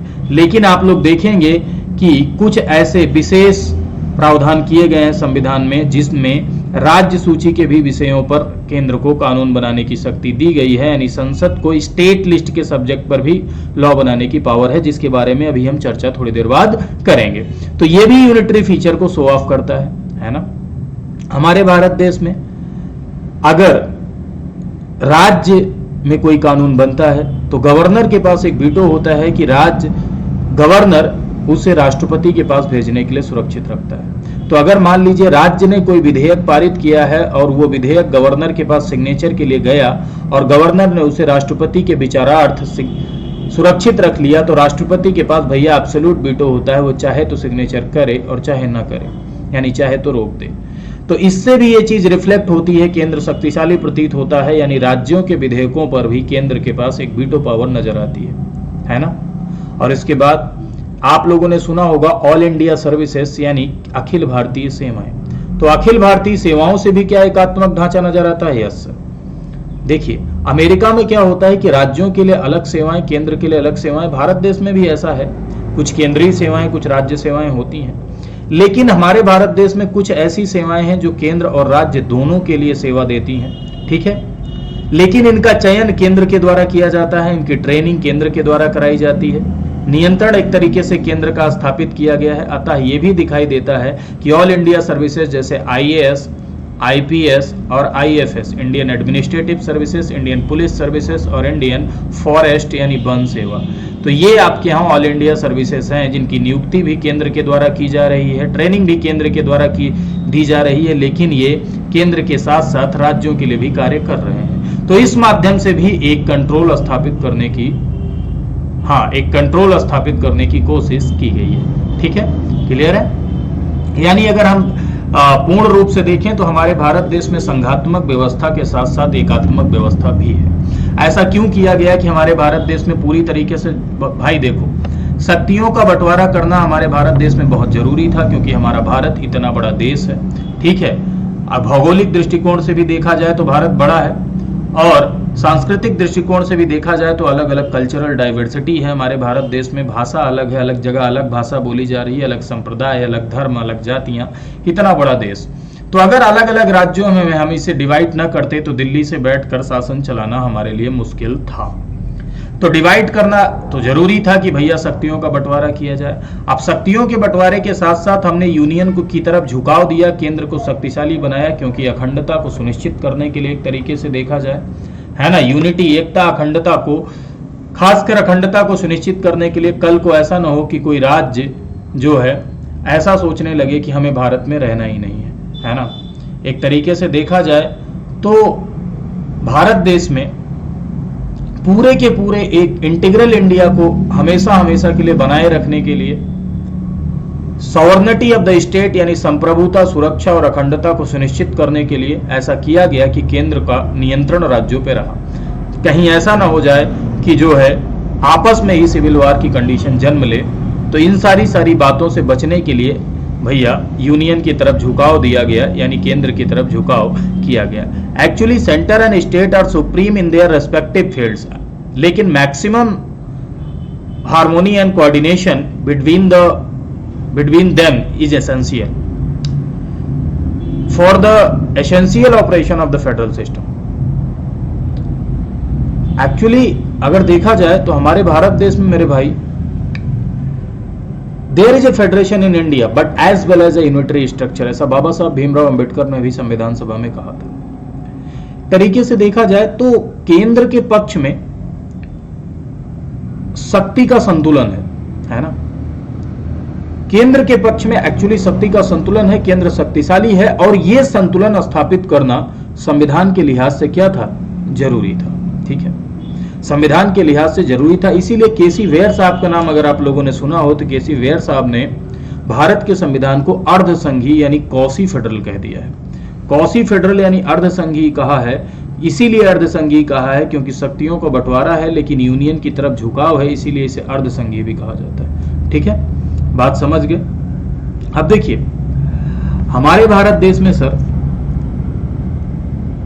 पूरी तरीके से अमेरिका की तरह एकदम परफेक्ट संघीय स्वरूप को नहीं अपनाया गया, लेकिन समय और परिस्थिति के अनुसार हमारे भारत देश में संघीय स्वरूप एकात्मक में कन्वर्ट हो जाता है, यानी फेडरल स्ट्रक्चर। अब जाहिर सी बात है, इमरजेंसी लगी तो राज्य सरकार की पावर गई, पावर सेंट्रलाइज हो गई, तो फेडरल स्ट्रक्चर किस में कन्वर्ट हो जा रहा है, यूनियन में कन्वर्ट हो जा रहा है। ठीक है, समझ गए, आगे आते हैं। तो इसी के साथ ये आपका फेडरल स्ट्रक्चर आपने समझा। तो अगर आपने फेडरल स्ट्रक्चर इसका समझ लिया है तो अब हमको केंद्र और राज्य के संबंधों में बहुत आसानी होगी, केंद्र और राज्य संबंधों को पढ़ने में। ठीक है, चलिए तो हम लोग शुरू करते हैं सर। सेंटर स्टेट रिलेशन यानी केंद्र राज्य संबंध। केंद्र राज्य संबंध पढ़ने से पहले, सेंटर और स्टेट को ये रिलेशन को पढ़ने से पहले आपको ये बात बिल्कुल अच्छी तरीके से पता होगी भाई, सेंटर स्टेट रिलेशन ये इंडियन कॉन्स्टिट्यूशन का पार्ट 11 है, यानी भारतीय संविधान का भाग 11 है। ठीक है, हमारे भारत देश में कुल 28 राज्य हैं, 28 स्टेट हैं, और इस समय 8 यूनियन टेरिटरीज हैं, यानी 8 केंद्र शासित प्रदेश। ठीक है, पहले आप देख रहे थे कि 29 राज्य थे और 7 केंद्र शासित प्रदेश थे, लेकिन जम्मू कश्मीर और लद्दाख बन जाने से ये 28 हो गया था और 9 हो गया था ये। लेकिन दादर नगर हवेली और दमन एंड दीव का दोनों का एक हो जाने से 28 और 8 हो गया ये। ठीक है, 28 राज्य और 8 केंद्र शासित प्रदेश। अब कॉन्स्टिट्यूशन ऑफ इंडिया फेडरल है, इसका मतलब पावर्स डिवाइड की गई है। ठीक है, अब पावर डिवाइड की गई है तो इसी डिवीजन ऑफ पावर को जब हम लोग क्या करते हैं, पढ़ते हैं, तो that is the centre state relation. अब कितनी तरीके से, एक तरीके से पावर डिवाइड की गई है दोनों के बीच में, तो भैया एक को हम कहते हैं लेजिस्लेटिव रिलेशन, यानी विधायी शक्तियों का जो बंटवारा होता है उसको जब हम लोग पढ़ते हैं तो this is called legislative relation, यानी इसको हम बोलते हैं विधायी संबंध। लेजिस्लेटिव रिलेशन यानी विधायी संबंध।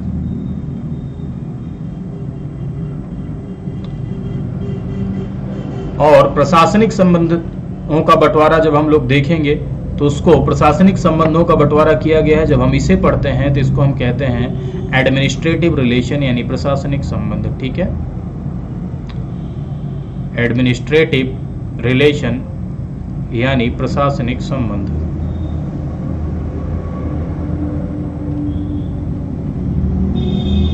प्रशासनिक संबंध।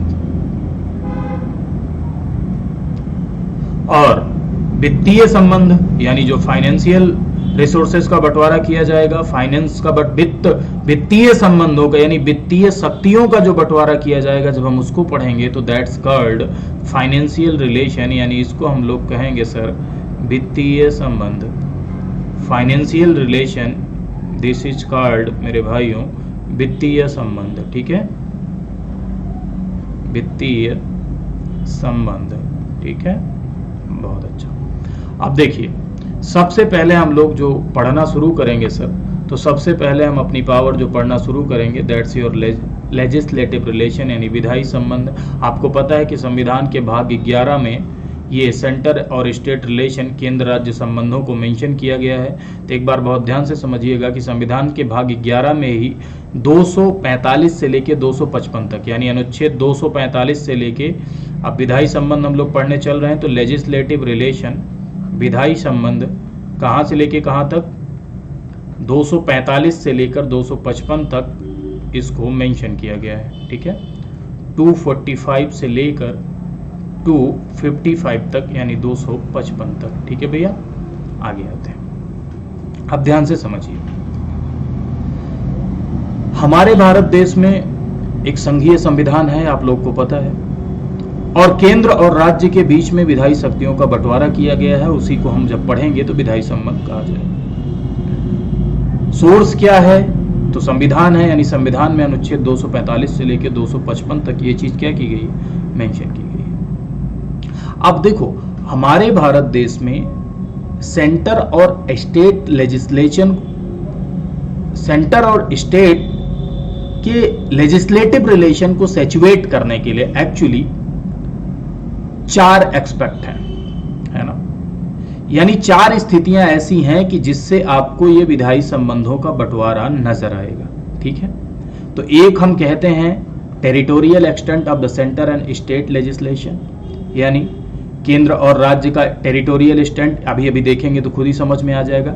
एक होता है, देखो यहां पर लिख दे रहे हैं, टेरिटोरियल एक्सटेंट के लिहाज से क्षेत्रीय विस्तार जिसको हम लोग कहते हैं टेरिटोरियल एक्सटेंट, इसको संविधान का अनुच्छेद 245 बताएगा। Territorial extent of centre and state, ठीक है, क्षेत्रीय विस्तार। और दूसरा सर विषयों का बंटवारा, डिस्ट्रीब्यूशन ऑफ लेजिस्लेटिव सब्जेक्ट, ठीक है, यानी सब्जेक्ट का बंटवारा। जैसे आप लोग देखेंगे कि यूनियन लिस्ट में अलग सब्जेक्ट, स्टेट लिस्ट में अलग सब्जेक्ट, दोनों यूनियन लिस्ट में कोई और कानून बनाएगा, स्टेट लिस्ट पर स्टेट कानून बनाएगा, यूनियन पे यूनियन बनाएगा। तो ये सब्जेक्ट का जो डिस्ट्रीब्यूशन होगा, सब्जेक्ट का क्या होगा, जो बंटवारा होगा, ये दूसरा पॉइंट। ठीक है, तीसरा हम इसमें देखते हैं कि कुछ ऐसी स्थितियां बनती हैं जब राज्य के क्षेत्र में parliamentary legislation in the field in the state field, यानी राज्य के क्षेत्र में जब पार्लियामेंट के पास अधिकार होता है, यानी संसद के पास विधायी अधिकार जब राज्य के किसी फील्ड में हो जाता है, यानी कोई ऐसी परिस्थिति बनती है, आगे चल के पढ़ेंगे अभी, कि जब संसद राज्य सूची के भी विषय पर कानून बना रही है, यानी स्टेट फील्ड पर जो शक्तियां राज्य के पास है उस पर भी संसद को कानून बनाना हो रहा है, यानी संसद को अधिकार मिल जा रहा है कानून बनाने को स्टेट फील्ड पर, तो इसको हम लोग पढ़ेंगे। ठीक है, और चौथा होता है central control over state legislation, यानी राज्य के विधान पर भी केंद्र का नियंत्रण। ठीक है, सेंट्रल यानी राज्य कोई कानून बनाए, राज्य अपने यहां कोई लॉ बनाए, कोई विधेयक पारित करे, तो उस पर भी केंद्र का कैसा कंट्रोल स्थापित हो रहा है। कुछ ऐसी परिस्थितियां बन रही हैं कि जब उस पर भी केंद्र का कंट्रोल, तो इसको हम लोग पढ़ेंगे। जैसे देखेंगे जब गवर्नर के पास जाता है, गवर्नर राष्ट्रपति के पास भेज देता है, तो उसके पास वीटो होता है ना, वही चीज है ये। ठीक है, तो इसको भी अभी देखें हम लोग, तो central control over state legislation,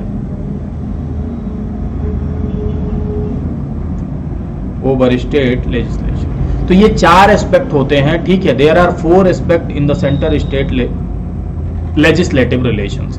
यही 4 एस्पेक्ट में हम जो है इसके विधायी संबंधों को बांट बांट के आराम से क्या कर लेते हैं, पढ़ लेते हैं, कोई दिक्कत नहीं होती है। ठीक है, तो चलिए सबसे पहले हम लोग सबसे पहले एस्पेक्ट की तरफ ही बढ़ते हैं भाई, है ना। सबसे पहले क्या लिखा हुआ है, देखिए सबसे पहले यही लिखा हुआ है, territorial extent of the central and state legislation. तो एक बात ध्यान दीजिएगा, इतना तो आप कॉमन सेंस भी बता सकते हैं कि हमारे भारत देश में पार्लियामेंट कहाँ कानून बना सकता है। ठीक है, parliament can make law for the whole और any part of the territory of India, है ना। हमारे भारत देश में पार्लियामेंट पूरे के पूरे, ये मान लीजिए पूरा का पूरा इंडिया है, तो पूरे इंडिया के लिए इसके पास लॉ बनाने की शक्ति है, इसके पास कानून बनाने की शक्ति है। किसी भी भारत की टेरिटरी के अंदर ये कानून बना सकता है ना। अब भारत की किसी भी टेरिटरी के अंदर ये कानून बना सकता है, इसका मतलब ये क्या रिफ्लेक्ट कर रहा है, ये रिफ्लेक्ट कर रहा है भैया कि भारत की टेरिटरी, आप लोगों ने पढ़ा होगा ना टेरिटरी ऑफ इंडिया में क्या क्या आता है, तो आप आर्टिकल 1 पढ़े होंगे तो देखो सारे के सारे स्टेट, राज्य, ठीक है। टेरिटरी की बात कर रही है, टेरिटोरियल एक्सटेंट, क्षेत्रीय विस्तार की, यानी कौन कौन से क्षेत्रों के लिए लॉ बनाने की शक्ति, तो राज्य क्षेत्र के लिए बना सकता है। अरे भैया जो बनाएगा वो राज्य क्षेत्र में भी तो लागू होगा, यूनियन टेरिटरी। और कोई ऐसी जिस पर मान लो हम चाइना पर कब्जा कर लिए, जज्बाती नहीं होना, बस मानना है, ठीक है। मान लीजिए हम चाइना पर कब्जा करके रखें, चाइना हमारा है, कुछ दिन के लिए राज्य का दर्जा नहीं मिला है लेकिन हमारा है, तो इसके लिए लॉ तो संसद बना सकता है ना, डेफिनेटली बना सकता है, ठीक है भैया। तो इट इज मतलब ये कह रहा है कि पूरा का पूरा पार्लियामेंट हमारे भारत देश में, parliament can make laws for the whole और any part of the territory of India. Territory of India includes state, territory of India includes union territory and any other area for the time being included in the territory of India, जैसे मैंने अभी example दिया, ठीक है। दूसरा, अब हम state की अगर हम बात करें तो स्टेट कहां के लिए कानून बनाएगा भैया, स्टेट लेजिस्लेटिव। तो भैया राज्यों का जो विधानमंडल है, स्टेट का जो विधानमंडल है, वो कहां के लिए लॉ बना सकता है, state can make laws for the whole और any part of the state. यानी जैसे उत्तर प्रदेश विधानमंडल सिर्फ उत्तर प्रदेश के लिए, यानी स्टेट विधानमंडल पूरा का पूरा सिर्फ कहां के लिए, स्टेट के लिए ही लॉ बनाएगा, जहां तक उसका स्टेट का क्षेत्रीय विस्तार है वहीं तक बनाएगा, ठीक है। Any law made by the state, यानी कोई ऐसा कानून जो राज्य के द्वारा बनाया जाएगा, क्या वो राज्य के बाहर किसी जगह पे एप्लीकेबल होगा, राज्य के बाहर किसी जगह पर एप्लीकेबल होगा, नहीं भैया। याद रखिएगा, law made by the state legislature are not applicable outside the state, ठीक है। कभी भी एप्लीकेबल इस तरह का नहीं होगा। हाँ मतलब देखो एक बात ध्यान देना कि राज्य अपने क्षेत्र में कानून बनाएगा, पार्लियामेंट पूरे होल कंट्री के लिए, है ना, पूरी टेरिटरी ऑफ इंडिया के लिए लॉ बना सकती है, ठीक है। अब इसके बाद एक बात और समझने की कोशिश करिए कि पार्लियामेंट क्या किसी एक्स्ट्रा टेरिटोरियल लेजिस्लेशन कर सकती है, यानी कोई ऐसी एक्स्ट्रा टेरिटोरियल, मतलब एक्स्ट्रा टेरिटोरियल का क्या मतलब होता है भैया, आप लोग जानते हो, अतिरिक्त क्षेत्रीय विधान जिसे कहते हैं, है ना, अतिरिक्त क्षेत्रीय विधान जिसे कहते हैं। इसका मतलब ये जैसे कि समझिए पार्लियामेंट ऐसे भारतीय नागरिक जिनकी प्रॉपर्टी मान लीजिए कहीं दूसरी जगह है, विश्व में किसी दूसरी जगह जो है उनकी प्रॉपर्टी है, ऐसा कोई भारतीय नागरिक है, तो उसके लिए कोई लॉ बनाना है ना। तो एक्स्ट्रा टेरिटोरियल का यही मतलब है कि अतिरिक्त क्षेत्रीय विधान, यानी भारत के क्षेत्र के अलावा अगर कुछ ऐसा है, भारतीय नागरिक से संबंधित कोई प्रॉपर्टी है या इससे संबंधित कोई बात है, एम्बेसी से रिलेटेड कोई बात है, ठीक है, तो इस सब से रिलेटेड लॉ बनाने का अधिकार ओनली पार्लियामेंट के पास है। कहने का मतलब ये है, the parliament alone can make the extra territorial legislation.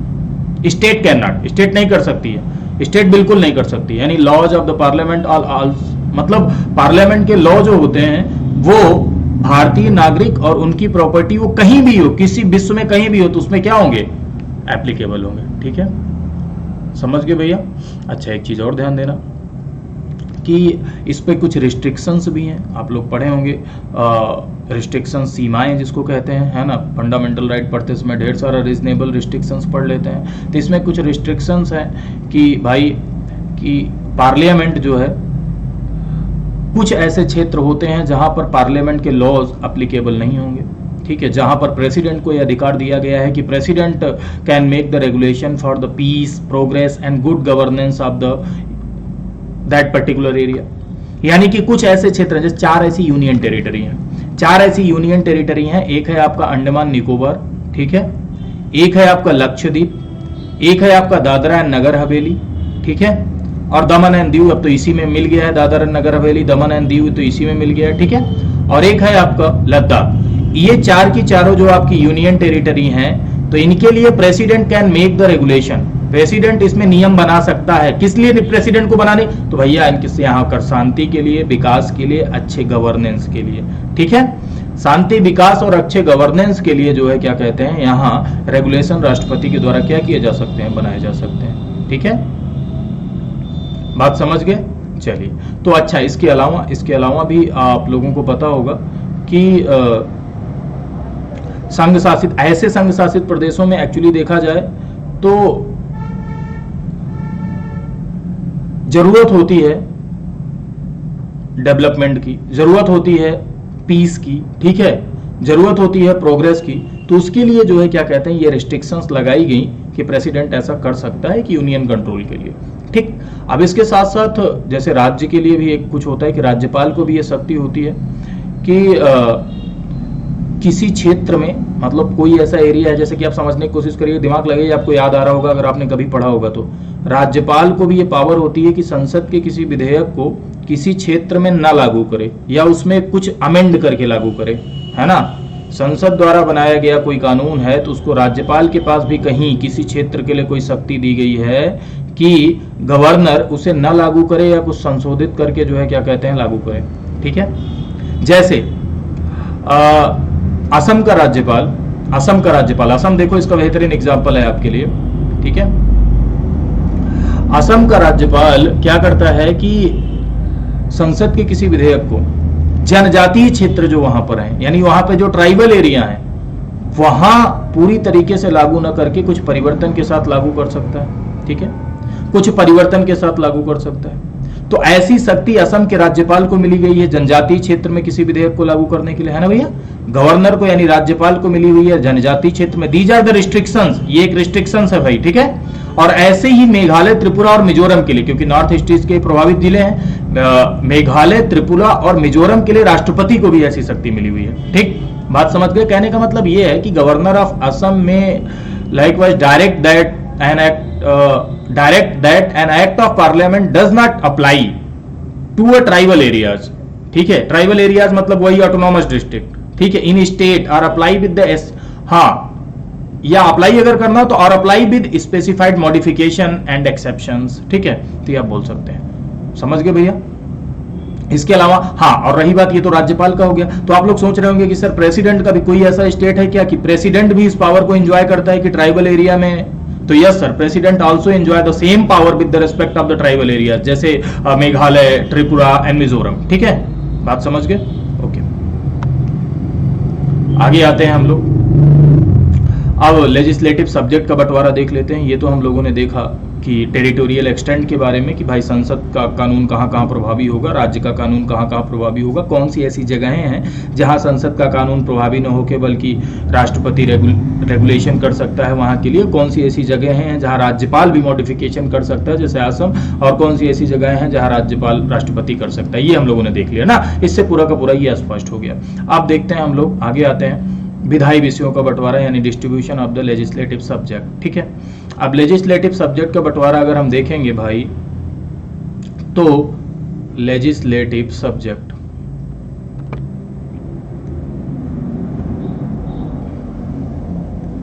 देखिए तो 3 तरह के सब्जेक्ट हैं, आप लोग अच्छी तरीके से ये बात समझते होंगे, है ना भैया। 3 तरह के सब्जेक्ट हैं। एक को आप लोग कहते हैं यूनियन लिस्ट यानी दिस इज कॉल्ड संघ सूची, ठीक। एक होती है स्टेट लिस्ट जिसको कहते हैं राज्य सूची, ठीक है। एक होती है कंकरेंट लिस्ट जिसको हम लोग कहते हैं समवर्ती सूची, है ना। संघ सूची के जो विषय होते हैं, इस पर लॉ बनाने का अधिकार, इस पर कानून बनाने का अधिकार किसके पास है? सेंटर के पास होता है, यानी संसद इस पर कानून बनाएगी। राज्य सूची के विषय पर लॉ बनाने का अधिकार राज्य विधानमंडल के पास है, यानी स्टेट लेजिस्लेचर बनाएगी। समवर्ती सूची यानी ऐसे ये कहाँ दिया गया है लिस्ट? तो ये भैया 7th शेड्यूल में दी गई है, 7वीं अनुसूची में दी गई है। 246 इस सेपरेशन की बात करता है, अनुच्छेद 246 का क्लॉज 1, क्लॉज 2, क्लॉज 3, ठीक है, ये बात करता है, ठीक है। तो ये दिया गया है, ये लिस्ट दी गई है आपकी संविधान की 7वीं अनुसूची में दी गई है, और ये पावर का जो सेपरेशन है ये रिफ्लेक्ट करता है अनुच्छेद 246 में। तो यूनियन लिस्ट में जो विषय है उस पर संसद कानून बनाएगी, स्टेट लिस्ट पे जो विषय है उस पर राज्य और समवर्ती। अब जाहिर सी बात है सर, संघ सूची में ऐसे विषय जैसे डिफेंस हो गया, जैसे बैंकिंग हो गया, जैसे फॉरेन अफेयर्स हो गया, ठीक है, तो इस पर कानून पूरा आपको रट्टा मारने की जरूरत नहीं है, कुछ इंपॉर्टेंट आप याद रखिए, जैसे एटॉमिक एनर्जी है ना, सेंटर स्टेट ट्रेड हो गया, ठीक है। तो इन सब पे जो है कानून बनाने का काम सेंटर का है यानी यूनियन का है। स्टेट लिस्ट के विषय हो गए, स्टेट लिस्ट के ऐसे मतलब ऐसे समझो कि ऐसे विषय जो रीजनल मैटर्स में इंपॉर्टेंट है ना, जो स्थानीय मामलों में अपनी महत्व रखते हैं, है ना, ऐसे विषय स्टेट को दिए गए। और बाकी जो है ऐसे विषय जो पूरा का पूरा देश के लिए महत्व रखते हैं, ऐसे विषय यूनियन में है। ठीक है, राज्य में कौन कौन से विषय हैं, जैसे हो गया पब्लिक हेल्थ हो गया, ठीक है, पुलिस हो गया। आप जाहिर सी बात है सर, पुलिस हर राज्य का अलग अलग सिस्टम है, तो हर राज्य में पुलिसिंग अलग अलग व्यवस्था होती है। ठीक है, तो इसीलिए उसको राज्य को दिया गया भाई। एक ही पुलिस पूरे देश में कैसे हो सकती है ना, एक ही तरीके की पुलिस, क्योंकि राज्य का अलग अलग कल्चर, अलग अलग व्यवस्था है। ठीक है, हाँ, हर राज्य में अलग अलग तरीके से लॉ एंड ऑर्डर मेंटेन करना है, तो पुलिस इनको दिया गया है ना। जैसे जेल, जैसे मछली पालन, बाजार, तो ये सब किसके पास होती है, इसका ये सब पे कानून बनाने का अधिकार स्टेट लेजिस्लेचर के पास होता है। समवर्ती सूची के विषय, समवर्ती सूची के विषय भाई जो जिस पर दोनों लॉ बना सकते हैं, यानी सेंटर और स्टेट दोनों लॉ बना सकते हैं। जैसे कि आप लोगों ने सुना होगा विवाह, तलाक, पॉपुलेशन कंट्रोल, है ना, पॉपुलेशन कंट्रोल, जैसे आपराधिक कानून, इंडियन पीनल कोड, है ना, जैसे इलेक्ट्रिसिटी। और आप लोग एक बात और ध्यान दिए होंगे कि 42वें संविधान संशोधन, इसमें बड़ा बढ़िया होता है, ये पूछा जाता है आपके यहाँ कि 42nd कॉन्स्टिट्यूशनल अमेंडमेंट के द्वारा 5 विषयों को सर राज्य सूची से समवर्ती सूची में निकाल के डाल दिया गया। ये सवाल आपके यहाँ पूछा जाता है। ठीक है, 5 विषयों को, यानी 5 ऐसे सब्जेक्ट, 42nd कॉन्स्टिट्यूशनल अमेंडमेंट के द्वारा 5 सब्जेक्ट को कहां से, राज्य सूची से निकाल के समवर्ती सूची में डाला गया। वो कौन कौन से विषय थे, जैसे एजुकेशन को डाला गया निकाल के, शिक्षा को डाल दिया गया निकाल के, ठीक है, फॉरेस्ट यानी वन को डाल दिया गया निकाल के, फॉरेस्ट वन को भी निकाल के डाल दिया गया। और इसके अलावा बाट और माप आप लोगों ने सुना होगा, ठीक है, weight and measure, weight and measure यानी इसको हम लोग बोलते हैं, सॉरी, नाप और तौल, माफ कीजिएगा, बाट माप निकल रहा था, नाप और तौल यानी वेट एंड मेजर। ठीक है, इसको भी निकाल के डाल दिया गया किसमें, समवर्ती सूची में।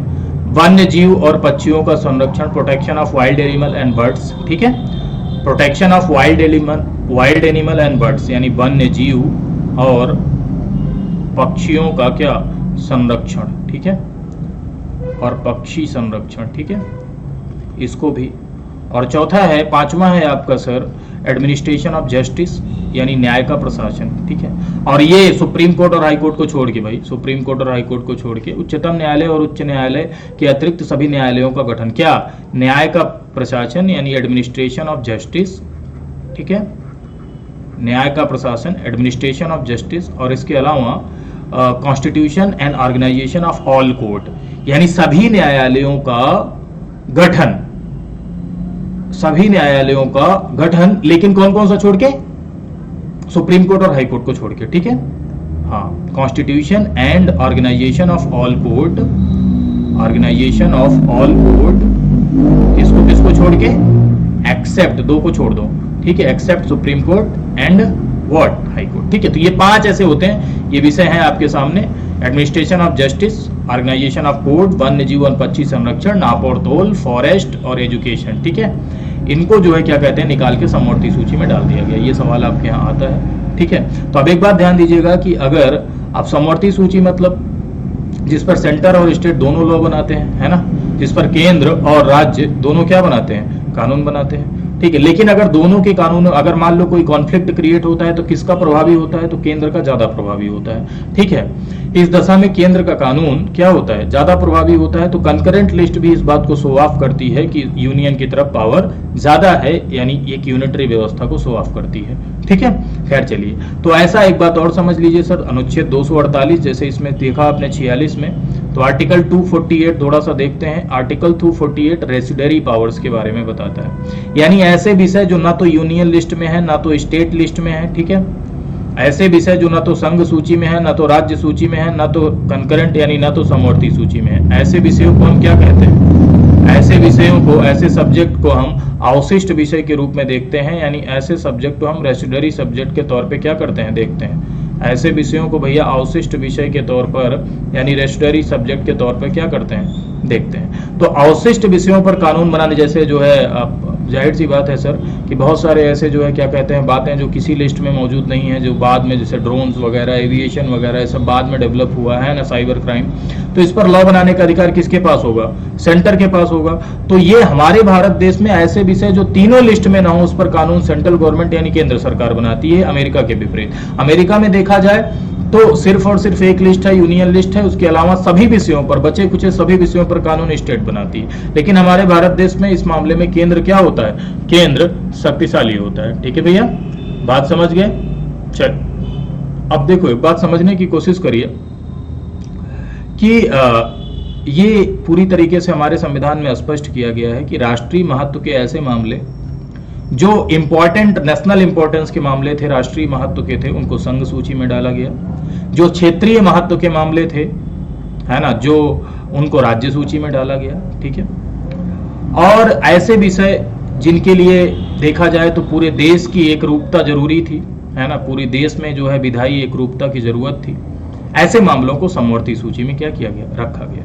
यानी संविधान एक तरीके से इसको ऐसा बनाकर अनेकता में एकता की अनुमति देता है, यानी उसको रिफ्लेक्ट करता है। ठीक है, चलिए अब देखा जाए अमेरिका में, अगर हम देखें तो अमेरिका में अवशिष्ट शक्तियां सर राज्यों को मिली हुई हैं, स्टेट को मिली हुई हैं। लेकिन ऑस्ट्रेलिया में भी जो है अमेरिका की तरह ही व्यवस्था है, लेकिन कनाडा में जो है क्या कहते हैं, व्यवस्था अपनी तरह दिखाई पड़ती है। ठीक है, यानी अपने भारत की तरह क्या करती हैं? दिखाई पड़ती है। ये शक्तियों का बंटवारे का कॉन्सेप्ट अगर देखा जाए तो गवर्नमेंट ऑफ इंडिया एक्ट 1935 ही एक व्यवस्था, यानी संघीय, प्रांतीय और समवर्ती, ये व्यवस्था उसी समय हो गई थी। गवर्नमेंट ऑफ इंडिया एक्ट 1935 के द्वारा जो है क्या कहते हैं, किया गया था। ठीक है, लेकिन उस समय बंटवारा इस तरह से नहीं था, है ना, कि मतलब उस समय शक्तियों का बंटवारा अपने हिसाब से किया गया था, है ना। खास शक्तियां वहां पर ना तो विधायिका को दी गई थी, ना तो प्रांत को दी गई थी, ना तो सेंटर को, एक्चुअली गवर्नर जनरल को दे दी गई थी। ठीक है, तो इस तरह से जो है बंटवारा उस समय हुआ था, उस लिहाज से देखते हुए। तो आज जो है जो बंटवारा है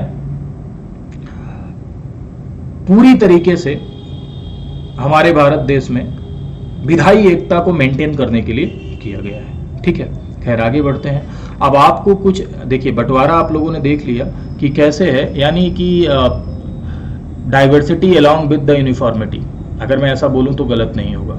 ठीक, दूसरी चीज अब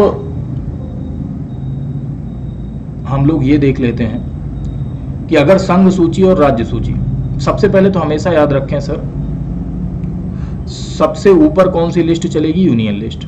ठीक है, फिर उसके बाद कंकरेंट लिस्ट, फिर उसके बाद स्टेट लिस्ट, यानी सबसे ज्यादा प्रभावी ये, फिर ये, फिर ये। प्रभावी का इन द सेंस जो है जज्बाती मत होइएगा, कहने का मतलब ये है यूनियन लिस्ट जिस पर यूनियन को कानून बनाने का राइट है, कंकरेंट लिस्ट यूनियन और स्टेट दोनों बनाएंगे।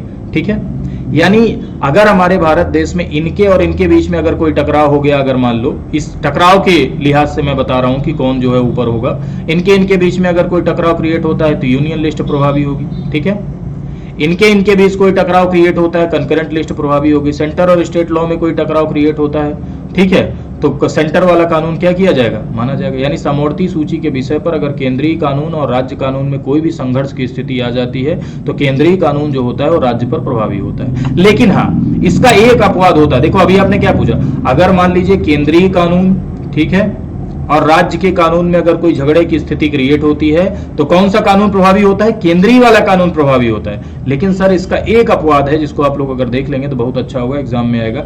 एक अपवाद, मान लीजिए राज्य ने कोई लॉ बनाया, ठीक है, राज्य ने कोई कानून बनाया, सेंटर का कानून पहले बना था, ध्यान देना, केंद्र का कानून पहले बना था, केंद्रीय लॉ पहले का है, बाद का नहीं। बाद में तो जो है क्या कहते हैं ये इफेक्टिव होगा। केंद्रीय कानून पहले का है, बाद में राज्य ने कोई कानून बनाया, ठीक है, विधेयक पारित किया, और ये गवर्नर के पास जब सिग्नेचर के लिए गया था तो गवर्नर ने इसे राष्ट्रपति के पास सुरक्षित रख लिया था, राष्ट्रपति के पास भेजने को। अब ये प्रेसिडेंट के पास पहुंचा तो प्रेसिडेंट ने इसमें सिग्नेचर कर दिया। मतलब समझे, राज्य द्वारा बनाया गया कानून अगर राष्ट्रपति की सहमति उसमें मिली है, राज्य ने कोई कानून बनाया है और उसमें सहमति राष्ट्रपति पर मिली, राष्ट्रपति की मिली है, गवर्नर की नहीं। गवर्नर ने उसे रिजर्व कर लिया था राष्ट्रपति के पास भेजने के लिए, उस पर राष्ट्रपति की सहमति मिली है, तो इस पर कौन सा कानून प्रभावी होगा? तो इस पर संसद वाला कानून प्रभावी होगा। लेकिन एक बात ध्यान दीजिएगा, ऐसा तब होता है जब केंद्रीय कानून पहले निर्माण हुआ हो और ये इसका कानून का निर्माण बाद में हो। ऐसा इसलिए क्योंकि भाई जाहिर सी बात है, अगर राष्ट्रपति सिग्नेचर कर रहा है तो इसका मतलब सेंट्रल गवर्नमेंट अलाउ कर रही है, सीधा सा है और क्या। ठीक है, चलिए आगे आते हैं। तो अब देखो, ये तो आपको सीधा सीधा एक बंटवारा दिखाई पड़ा। अब बंटवारे में कुछ विशेष परिस्थितियां आपको दिखाई पड़ेंगी मेरे भाइयों, कि उस विशेष परिस्थितियां होंगी कि कब ऐसी कंडीशन बनती है हमारे भारत देश में जब राज्य के पास ये पावर चली जाती है, कब ऐसी कंडीशन बनती है, कब ऐसी स्थिति बनती है जब क्या मैंने कहा राज्य के पास पावर, सेंटर के पास पावर चली जाती है, यानी राज्य सूची के भी विषय पर सेंटर को लॉ बनाने का राइट हो जाता है, यानी राज्य क्षेत्र में पार्लियामेंट्री लेजिस्लेशन। ठीक है, यानी राज्य क्षेत्र में कब, ठीक है, राज्य क्षेत्र यानी कब ऐसा होगा जो राज्यों का क्षेत्र है, जो स्टेट का विषय है, ठीक है, स्टेट लिस्ट का सब्जेक्ट है, उस पर भी लॉ कब बनाए, कौन बनाएगा, यूनियन बनाएगा। तो ऐसी कौन कौन सी कंडीशन निकल के सामने आएंगी, ऐसी कौन कौन सी स्थितियां निकल कर क्या आएंगी, सामने आएंगी। ठीक भैया, यही हम लोग को देखना है। तो चलिए ध्यान से देखिएगा कि ऐसा कब कब होता है। तो सबसे पहला आप लोगों ने पढ़ा होगा, बहुत पीसीएस का बड़ा प्यारा जो है क्वेश्चन होता है कि हर बार जो है लोक सेवा आयोग, आपका उत्तर प्रदेश लोक सेवा आयोग खासकर इस सवाल से प्यार करता है। हर बार किसी न किसी माध्यम से एक आध बार छोड़ दिया जाए तो वो पूछ ही लेता है भैया कि कब ऐसा होता है कि, अब देखिए समझ में आ जाएगा अभी। जैसे क्या पूछ लेता है, 249 एक आर्टिकल है, ठीक है, इसके बारे में अक्सर जो है आपका राज्य लोक सेवा आयोग पूछ लेता है। ये क्या कहता है, आर्टिकल 249 कैसा कहता है सर कि अपने यहाँ राज्यसभा एक रेजोल्यूशन पारित कर दे। राज्यसभा क्या रेजोल्यूशन पारित कर दे, यानी राष्ट्र के व्यापक हित में राज्य सूची के किसी विषय को जो है राष्ट्रहित का सब्जेक्ट घोषित कर दे और यूनियन को लॉ बनाने का राइट दे दे। कहने का मतलब यह है कि राज्यसभा अपने यहाँ एक संकल्प पारित करके राज्य सूची के किसी विषय को, यानी मान लो स्टेट लिस्ट में सब्जेक्ट है, ठीक है, तो स्टेट लिस्ट के किसी सब्जेक्ट पर जो है राज्यसभा एक संकल्प पारित करे, और ये संकल्प कैसे पारित होगा, विशेष बहुमत से। और कौन सा विशेष बहुमत सर, जो लोग उपस्थित हैं, देखो 3 प्रकार के विशेष बहुमत होते हैं ना, तो जो लोग उपस्थित हैं, प्रेजेंट हैं और वोट कर रहे हैं उसका 2/3, 2/3, ठीक है, जो लोग उपस्थित हैं और मतदान कर रहे हैं उनके 2/3 बहुमत से राज्यसभा एक संकल्प पारित करके बोले कि राष्ट्रीय हित में यह आवश्यक है कि राज्य सूची के मामले में यह कानून बनाए, यानी संसद को कानून बनाने का अधिकार दे दे। तो अगर राज्यसभा ऐसा राज्य सूची के किसी विषय को लेकर राज्यसभा ये घोषणा कर दे कि राष्ट्रीय हित में इसके लिए कानून बनाना आवश्यक है, तब संसद उस पर कानून बना सकती है। कहने का मतलब under article 249 Rajya Sabha have a right to pass the resolution with special majority, और क्या बोलेगी कि राष्ट्रीय हित में यह आवश्यक है, ठीक है, यानी स्टेट लिस्ट पर सब्जेक्ट, स्टेट लिस्ट के किसी विषय को राष्ट्रीय हित का विषय घोषित कर दे, है ना, कि हाँ भाई इस पर यूनियन अब कानून बना सकती है। क्लियर है? तो उस पर लॉ कौन बना सकता है, उस पर लॉ आपकी पार्लियामेंट बना सकती है, यानी संसद बना सकती है। पहला पॉइंट आपका। दूसरा पॉइंट कब होता है, ये तो 249 हो गया। 249 के अलावा जो दूसरा पॉइंट सर नेशनल इमरजेंसी के दौरान आप लोगों ने पढ़ा होगा, ये तो पहले से आप लोग जानते होंगे। नेशनल इमरजेंसी यानी अनुच्छेद 352, ठीक है, नेशनल इमरजेंसी के दौरान भी हमारे भारत देश में राज्य सूची के विषय पर लॉ कौन बना सकता है, सेंटर कानून बना सकता है ना। राष्ट्रपति शासन अगर लगता है ना, कॉन्स्टिट्यूशनल इमरजेंसी जिसको हम कहते हैं, राष्ट्रपति शासन के दौरान भी आपको ऐसा दिखाई पड़ता है ना, ठीक है। या और 249 आपने देखा ही, राष्ट्र के व्यापक हित में अगर राज्यसभा संकल्प पारित कर दे तो। अब इसके बाद एक होता है सर, देखिए अनुच्छेद 250 इस बात को बताएगा, ध्यान से समझिएगा, आर्टिकल 250 इस बात को बताएगा कि राष्ट्रपति राष्ट्रीय आपातकाल के दौरान राज्य सूची के विषय पर संसद कानून बना सकता है, ठीक है, बात खत्म। 249 क्या बताया आप लोगों ने देख ही लिया। इसके अलावा sir article 252, this is most important article, बहुत पूछा जाता है। 252 क्या है? आर्टिकल 252 है सर मेरे भाई कि 2 या 2 से अधिक भारतीय राज्य, ध्यान से समझिएगा, 2 या 2 से अधिक भारतीय राज्य अगर केंद्र से इस बात का निवेदन करें तो संसद इसके लिए अधिकृत हो जाती है। जिस विषय पर कानून बनाने के लिए निवेदन किया है उस विषय पर कानून बनाने के लिए पार्लियामेंट इसके लिए अधिकृत हो जाती है।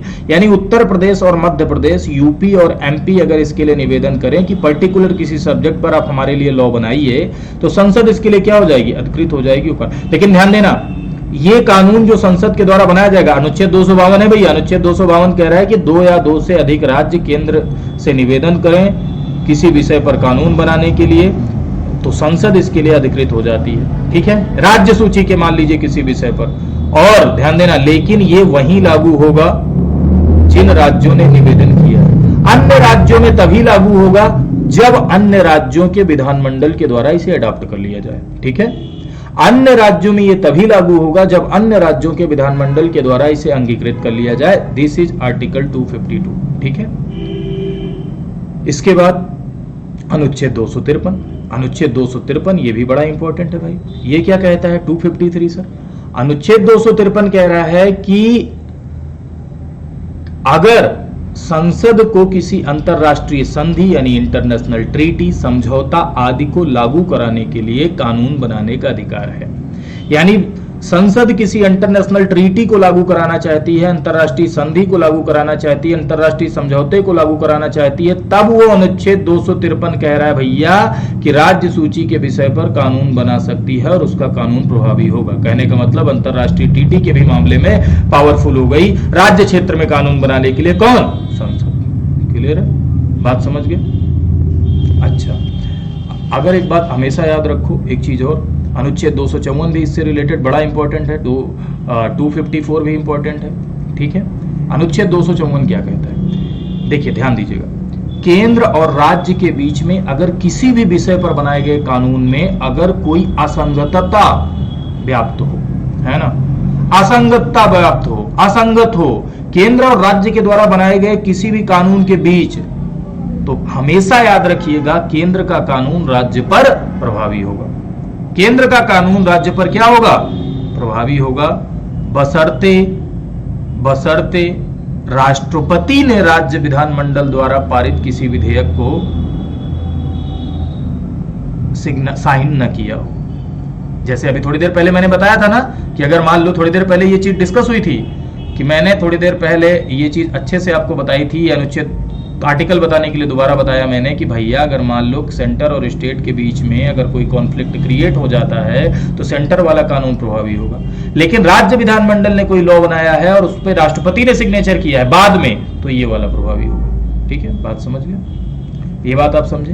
तो इन सारी की सारी बातों से ये रिफ्लेक्ट हो रहा है, क्या रिफ्लेक्ट हो रहा है भैया इन सारी बातों से, कि कब ऐसी कंडीशन आती है कि जब राज्य क्षेत्र में संसद कानून बना सकती है, यानी जहां पर राज्य का कानून बनाने का अधिकार है वहां संसद कानून बना सकती है। राष्ट्रपति शासन के दौरान ही आप लोगों ने देखा ही, 356 राष्ट्रपति शासन के दौरान भी बना सकती है। ठीक है, ये बात आप अच्छे से समझ गए। अच्छा, चौथा एस्पेक्ट क्या था जब हम लोग को पढ़ना था ना, एक एस्पेक्ट और था जो हम लोग को पढ़ना था, नेशनल इमरजेंसी बना सकती है, देख लिया, स्टेट रिक्वेस्ट करे तब बना सकती है, इंटरनेशनल एग्रीमेंट को लागू करना हो तब बना सकती है, ये आप लोगों ने देख लिया, राष्ट्रपति शासन के दौरान बना सकती है, ये आप लोगों ने देख लिया। अच्छा, एक एस्पेक्ट और था यहाँ पर जब हम लोग पढ़ रहे थे सेंटर स्टेट रिलेशन मेरे भाइयों, तो एक एस्पेक्ट और था कि हम लोगों ने देखा था कि centres control over state legislation. शुरुआत में मैंने बताया था ना कि विधायी संबंधों के अगर हम बंटवारे की बात करें तो विधायी संबंधों के बंटवारे में 4 एस्पेक्ट हैं जो हम लोग को पढ़ने होते हैं। पहला एस्पेक्ट हम लोगों ने देखा था कि टेरिटोरियल एक्सटेंट, ठीक है, किसका कितना होगा। दूसरे में हम लोगों ने देखा था कि लेजिस्लेटिव डिस्ट्रीब्यूशन। तीसरे में हम लोगों ने देखा कि राज्य क्षेत्र पर केंद्र का कानून बनाने का शक्ति, ठीक है, और चौथे में हम देख रहे हैं कि राज्य के लेजिस्लेशन पर केंद्र का नियंत्रण। तो ये क्या है भाई? ठीक है, एक बात बताइए, स्टेट लेजिस्लेशन पर केंद्र का नियंत्रण कैसे स्थापित हो रहा है? जैसे मान लीजिए राज्य में कोई विधेयक आया, कोई बिल आया, ठीक है, यह राज्य विधानमंडल स्टेट लेजिस्लेचर में पारित हो गया, हैप्पी बर्थडे, चलो पहुंचा गवर्नर के पास, गवर्नर ने इस पर्टिकुलर विधेयक को भेज दिया किसके पास? राष्ट्रपति के पास सिग्नेचर। अब राष्ट्रपति है एब्सोल्यूट वीटो ना भाई, राष्ट्रपति के पास इस मामले में वीटो है ना, यानी गवर्नर कैन रिजर्व, कोई अगर गवर्नर रिजर्व कर सकता है किसी भी विधेयक को passed by the state legislature for the consideration of president, then president enjoy the absolute veto power. भाई राष्ट्रपति चाहे तो सिग्नेचर करे चाहे न करे। तो इसका मतलब क्या हुआ? इसका मतलब स्टेट लेजिस्लेशन पर राष्ट्रपति का क्या है? अगर राष्ट्रपति के पास वो साइन के लिए पहुंचा तो उसका पावर।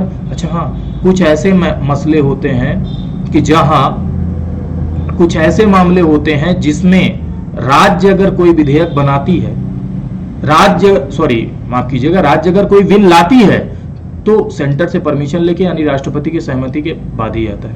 ठीक है, कुछ ऐसे बिल होते हैं जो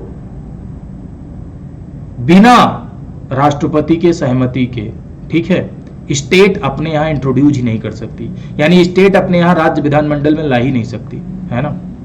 ऐसे कौन से बिल होते हैं? एग्जाम्पल के तौर पे अगर देख लिया जाए तो restrictions of freedom of trade and commerce, व्यापार और वाणिज्य पे एक तरीके से रिस्ट्रिक्शंस या फ्रीडम, ठीक है, हाँ, व्यापार और वाणिज्य पे ऐसे bill imposing restrictions on freedom of trade and commerce, इस तरह के जो विधेयक होते हैं, है ना। जैसे फाइनेंशियल इमरजेंसी के दौरान अगर मनी बिल, है ना, एक तरीके से देखा जाए centre can direct state to reserve the money bill, है ना, and other financial bill passed by the state legislature for the president consideration during the financial emergency. यानी फाइनेंशियल इमरजेंसी, जाहिर सी बात है सर, उस समय पूरा का पूरा फाइनेंशियल पावर इसके पास, तो फाइनेंशियल इमरजेंसी के दौरान मनी बिल, ठीक है, हाँ, हाई कोर्ट की सख्ती से संबंधित बिल, हाँ, तो इससे रिलेटेड जो विधेयक होते हैं, तो ऐसे विधेयकों पर राष्ट्रपति की पहले से परमिशन लेनी पड़ती है, राष्ट्रपति की अनुमति के बाद ही उसे स्टेट लेजिस्लेचर में इंट्रोड्यूस करना होता है। तो भैया तो इससे एक तरीके से राज्य के विधायन पर केंद्र का नियंत्रण स्थापित हुआ या नहीं स्थापित हुआ?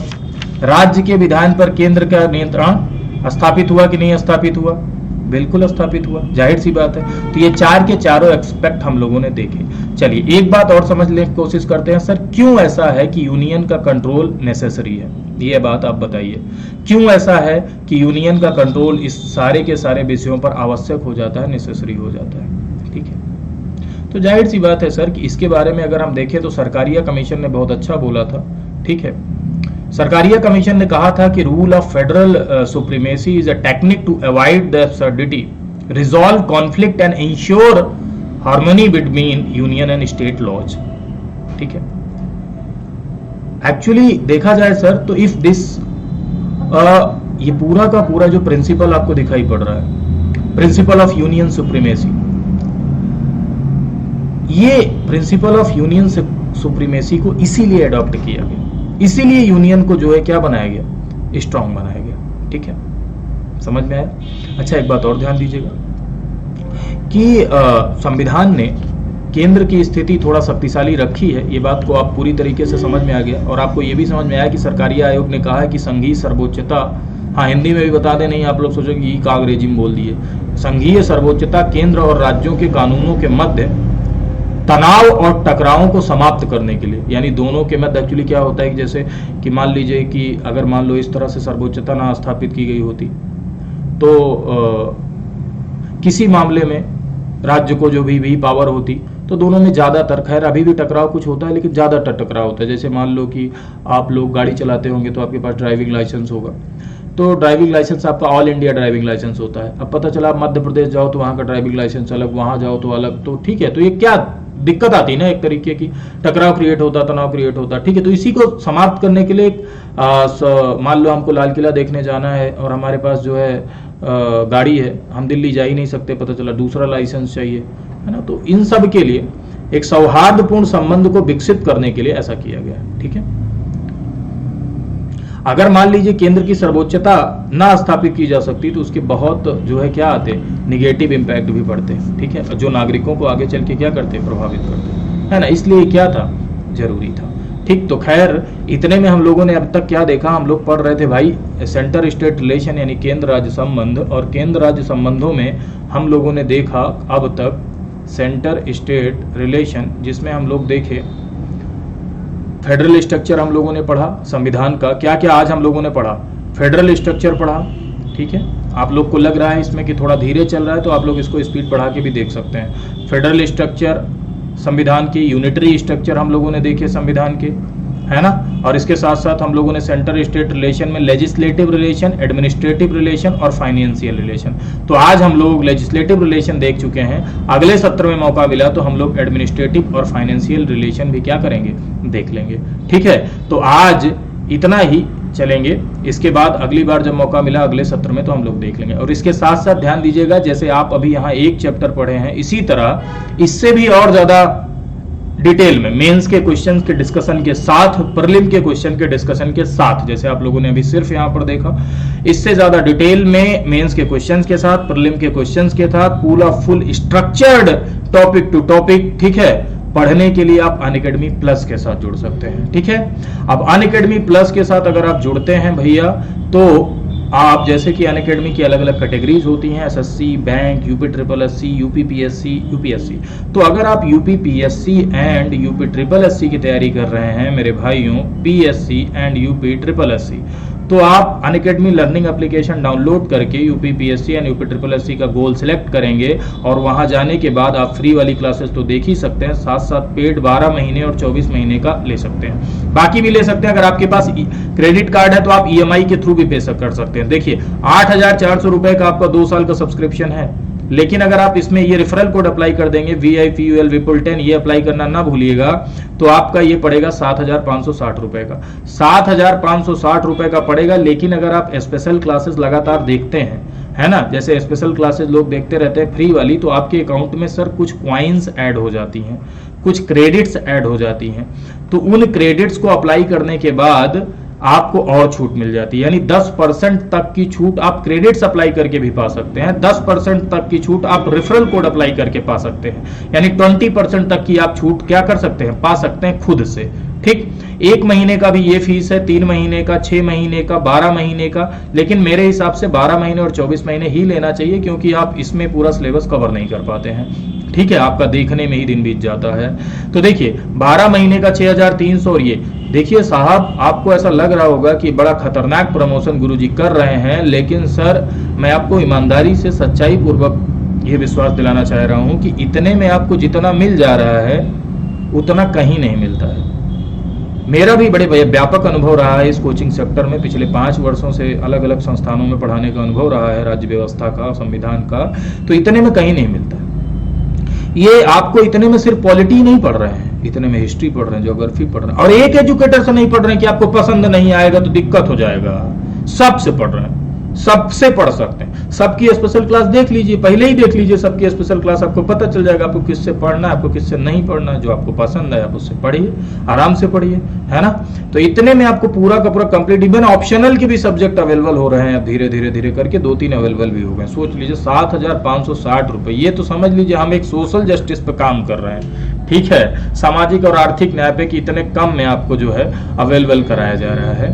ठीक, तो आप बेहिचक ले सकते हैं सब्सक्रिप्शन। ठीक है, सब्सक्रिप्शन अगर आप लेंगे तो आपको ढेर सा हर हफ्ते कोई ना कोई बैच सर स्टार्ट होता रहता है, हर हफ्ते बैचेज स्टार्ट होते रहते हैं। ठीक है, अभी आपके यहाँ 2 बैचेज चल रहे हैं, जैसे मैं आपको बताऊं सर, इस समय जैसे एक बैच चल रहा है complete course on BO mains. ठीक है, ये जो बैच है इसमें आंसर राइटिंग, मैं इसमें पॉलिटी ले रहा हूं, मेरी पॉलिटी चलती है रोजाना रात 10 बजे। आंसर राइटिंग इसमें बीओ के लिए अप्रोच हम लोग सीख रहे हैं। मैं सिखा नहीं रहा हूं कि आंसर लिखते कैसे हैं, मैं बोल बोल के इमला नहीं वहां हो रहा है, हाँ वहां अप्रोच सीखने की कोशिश कर रहे हैं कि कैसे हम लोग आंसर राइटिंग करेंगे। ठीक है, पुराने क्वेश्चंस उसमें जो आए हुए हैं प्रीवियस ईयर के वो डिस्कस हो रहे हैं। ठीक है, तो ये बैच आपका है, इस बैच में आप इनरोल कर सकते हैं। और इसके अलावा सर एक बैच आरओ मेंस का चल रहा है। ठीक है, ये है जिसमें हम लोग प्रैक्टिस यानी प्रश्नों की श्रृंखला के साथ हम आरओ मेंस का पूरा ये बैच अगर आप करते हैं ना तो आपके प्रीलिम के लिए भी बहुत ज्यादा इंपॉर्टेंट है ये। ठीक है, क्योंकि इसमें हर सब्जेक्ट का प्रैक्टिस कराया जा रहा है, हर सब्जेक्ट का टॉपिक वाइज प्रैक्टिस, जैसे मौलिक अधिकार पे सवाल, डीपीएसपी पे सवाल, सब एक दिन एक पर सवाल, विद डिस्कशन सवाल होते हैं, विद एक्सप्लेनेशन सवाल होते हैं। तो बहुत बढ़िया बैच है ये। इस बैच को भी आप क्या कर सकते हैं, ज्वाइन कर सकते हैं, जिसमें मैं पॉलिटी ले रहा हूँ आपका। ठीक है, भारतीय राज्य, और इसके साथ साथ अलग अलग बैच स्टार्ट होते रहते हैं। अभी देखिए आरओ का नया बैच कुछ दिन बाद आने वाला है, पीसीएस प्रीलिम के बैच आने वाले हैं हमेशा। तो अगर आप सब्सक्रिप्शन लेते हैं तो आपको पूरा का पूरा सारे के सारे बैचेज में इनरोल करने का मौका मिलेगा, सब में आपको पढ़ने का मौका मिलेगा। और इसके साथ साथ जैसे आप अनअकैडमी एप्लीकेशन इंस्टॉल करते हैं, आपको मेरी क्लासेस नहीं मिल रही तो मेरा नाम ये सर्च करिए। ठीक है, मेरा नाम सर्च करेंगे तो ऐसी एक मेरी प्रोफाइल ओपन हो जाएगी। ठीक, जिसमें आप सी ऑल पे जाएंगे, इधर सबसे ऊपर तो इसमें ऐसे कोर्सेज दिखेंगे जो पेड है, और नीचे आप आएंगे, नीचे करके जो है क्या कहते हैं सारा का सारा देखेंगे स्पेशल क्लासेस, तो उसमें फ्री वाले क्लासेस मेरे दिखेंगे। ठीक है, और ये आपका फी स्ट्रक्चर है जो मैंने बता ही दिया। और इसी के साथ देखिए इस तरह से आपको कोर्सेज मिलते हैं। हिस्ट्री के इतने सारे कोर्स अवेलेबल हैं, आप रिकॉर्डेड देख सकते हैं। Mathematics, geography, polity, reasoning, language, current affair, economy, science and tech, सब कुछ, यानी आपको पूरा का पूरा इतने ढेर सारे कोर्सेज आपको मिलते हैं। आप अगर डेडिकेशन के साथ, देखिए जरूरी नहीं है कि कोचिंग जरूरी है आपकी तैयारी के लिए, आप बिना कोचिंग के भी तैयारी कर सकते हैं, लेकिन कोचिंग आपका काम थोड़ा आसान बनाती है। बाकी आप एनसीईआरटी पढ़ के, टेक्स्ट बुक पढ़ के अपनी तैयारी खुद से, बहुत सारे लोग जो अपने खुद की तैयारी से टॉप किए हैं, बहुत सारे लोग ऐसे हैं जो खुद की तैयारी के साथ साथ यूपीएससी भी क्रैक किए हैं और इवन आपका पीसीएस एग्जाम भी उन्होंने क्या किया है, क्रैक किया है। तो ये बिल्कुल भी आवश्यक नहीं है कि आपको जरूरत ही पड़े इसकी, लेकिन हाँ इससे आपका काम आसान हो जाता है, इससे आपको गाइडेंस मिल जाता है। ठीक भैया, अगर आप ऐसा करते हैं तो। इसी के साथ आज का ये जो सत्र है ये समाप्ति की ओर है, हम लोग आगे बढ़ते हैं भैया। थैंक यू आप सभी का इस पूरे के पूरे वीडियो को देखने के लिए। अगर आपको अच्छा लगे तो आप वीडियो को प्लीज़ शेयर भी करिएगा, कमेंट भी करिएगा, ठीक, और ज़्यादा से ज़्यादा लोगों को इसे पहुंचाइएगा भी। और ये मेरा रेफरल कोड है, इसको भी आप लोग क्या करिएगा, याद रखिएगा जब भी आप कभी सब्सक्रिप्शन लेंगे। Thank you to all of you. खूब खुश रहिए आप लोग, खूब स्वस्थ रहिए, खूब व्यस्त रहिए। अपनी तैयारी को ईमानदारी के साथ, डेडिकेशन के साथ, बिना घबराए हुए और बिना ये सोचे हुए कि हमसे नहीं हो पाएगा, इसके साथ अपनी तैयारी को क्या करिए, आगे बढ़ाइए। आप अगर आपके अंदर ईमानदारी है, आपके अंदर डेडिकेशन है, आप डेली रोजाना जो है क्या कहते हैं इस स्ट्रेटजी के साथ पढ़ाई करते हैं कि आपको लोक सेवा आयोग देना है। लोक सेवा आयोग की सीधी सी स्ट्रेटजी होती है। आज से हमने तैयारी शुरू की है तो आज से हम आंसर राइटिंग भी शुरू करेंगे। आज हम न्यूज़पेपर पढ़ते हैं तो न्यूज़पेपर का डेटा हम आज कलेक्ट करेंगे, करंट अफेयर का डेटा भी आज का हम कलेक्ट करेंगे, ठीक है। योजना मैगजीन पढ़ रहे हैं उसका डेटा हम कलेक्ट करेंगे, और जब तक हमारी तैयारी चलेगी तब तक हम इस तरह डेटा कलेक्ट करते रहेंगे। जैसे कि आगे चल के सोशल जस्टिस, स्त्री सशक्तिकरण पर अगर कोई निबंध आए या कोई सवाल पूछा जाए तो हमारे सामने पॉइंट्स कम न पड़े। हम डेली अगर द हिंदू पढ़ रहे हैं, डेली हम इंडियन एक्सप्रेस या जनसत्ता पढ़ रहे हैं, तो अगर मान लो कोई एडिटोरियल आया उसमें कुछ समाधान प्रस्तुत किया गया तो वो समाधान हम लिखेंगे कि आगे चल के आंसर राइटिंग में हमारे लिए जरूरत पड़े। तो इसलिए रोज का रोज आप अपनी डायरी लेके पढ़िए, पेपर पढ़िए, नोट करिए, डेटा पढ़िए, नोट करिए, सब कुछ, ठीक है। तो इससे पहले दिन से आपकी एक सुचारू तैयारी क्या होती है, शुरू होती है। इसी के साथ बहुत बहुत नमस्कार। आप लोग खूब खुश रहिए, खूब स्वस्थ रहिए।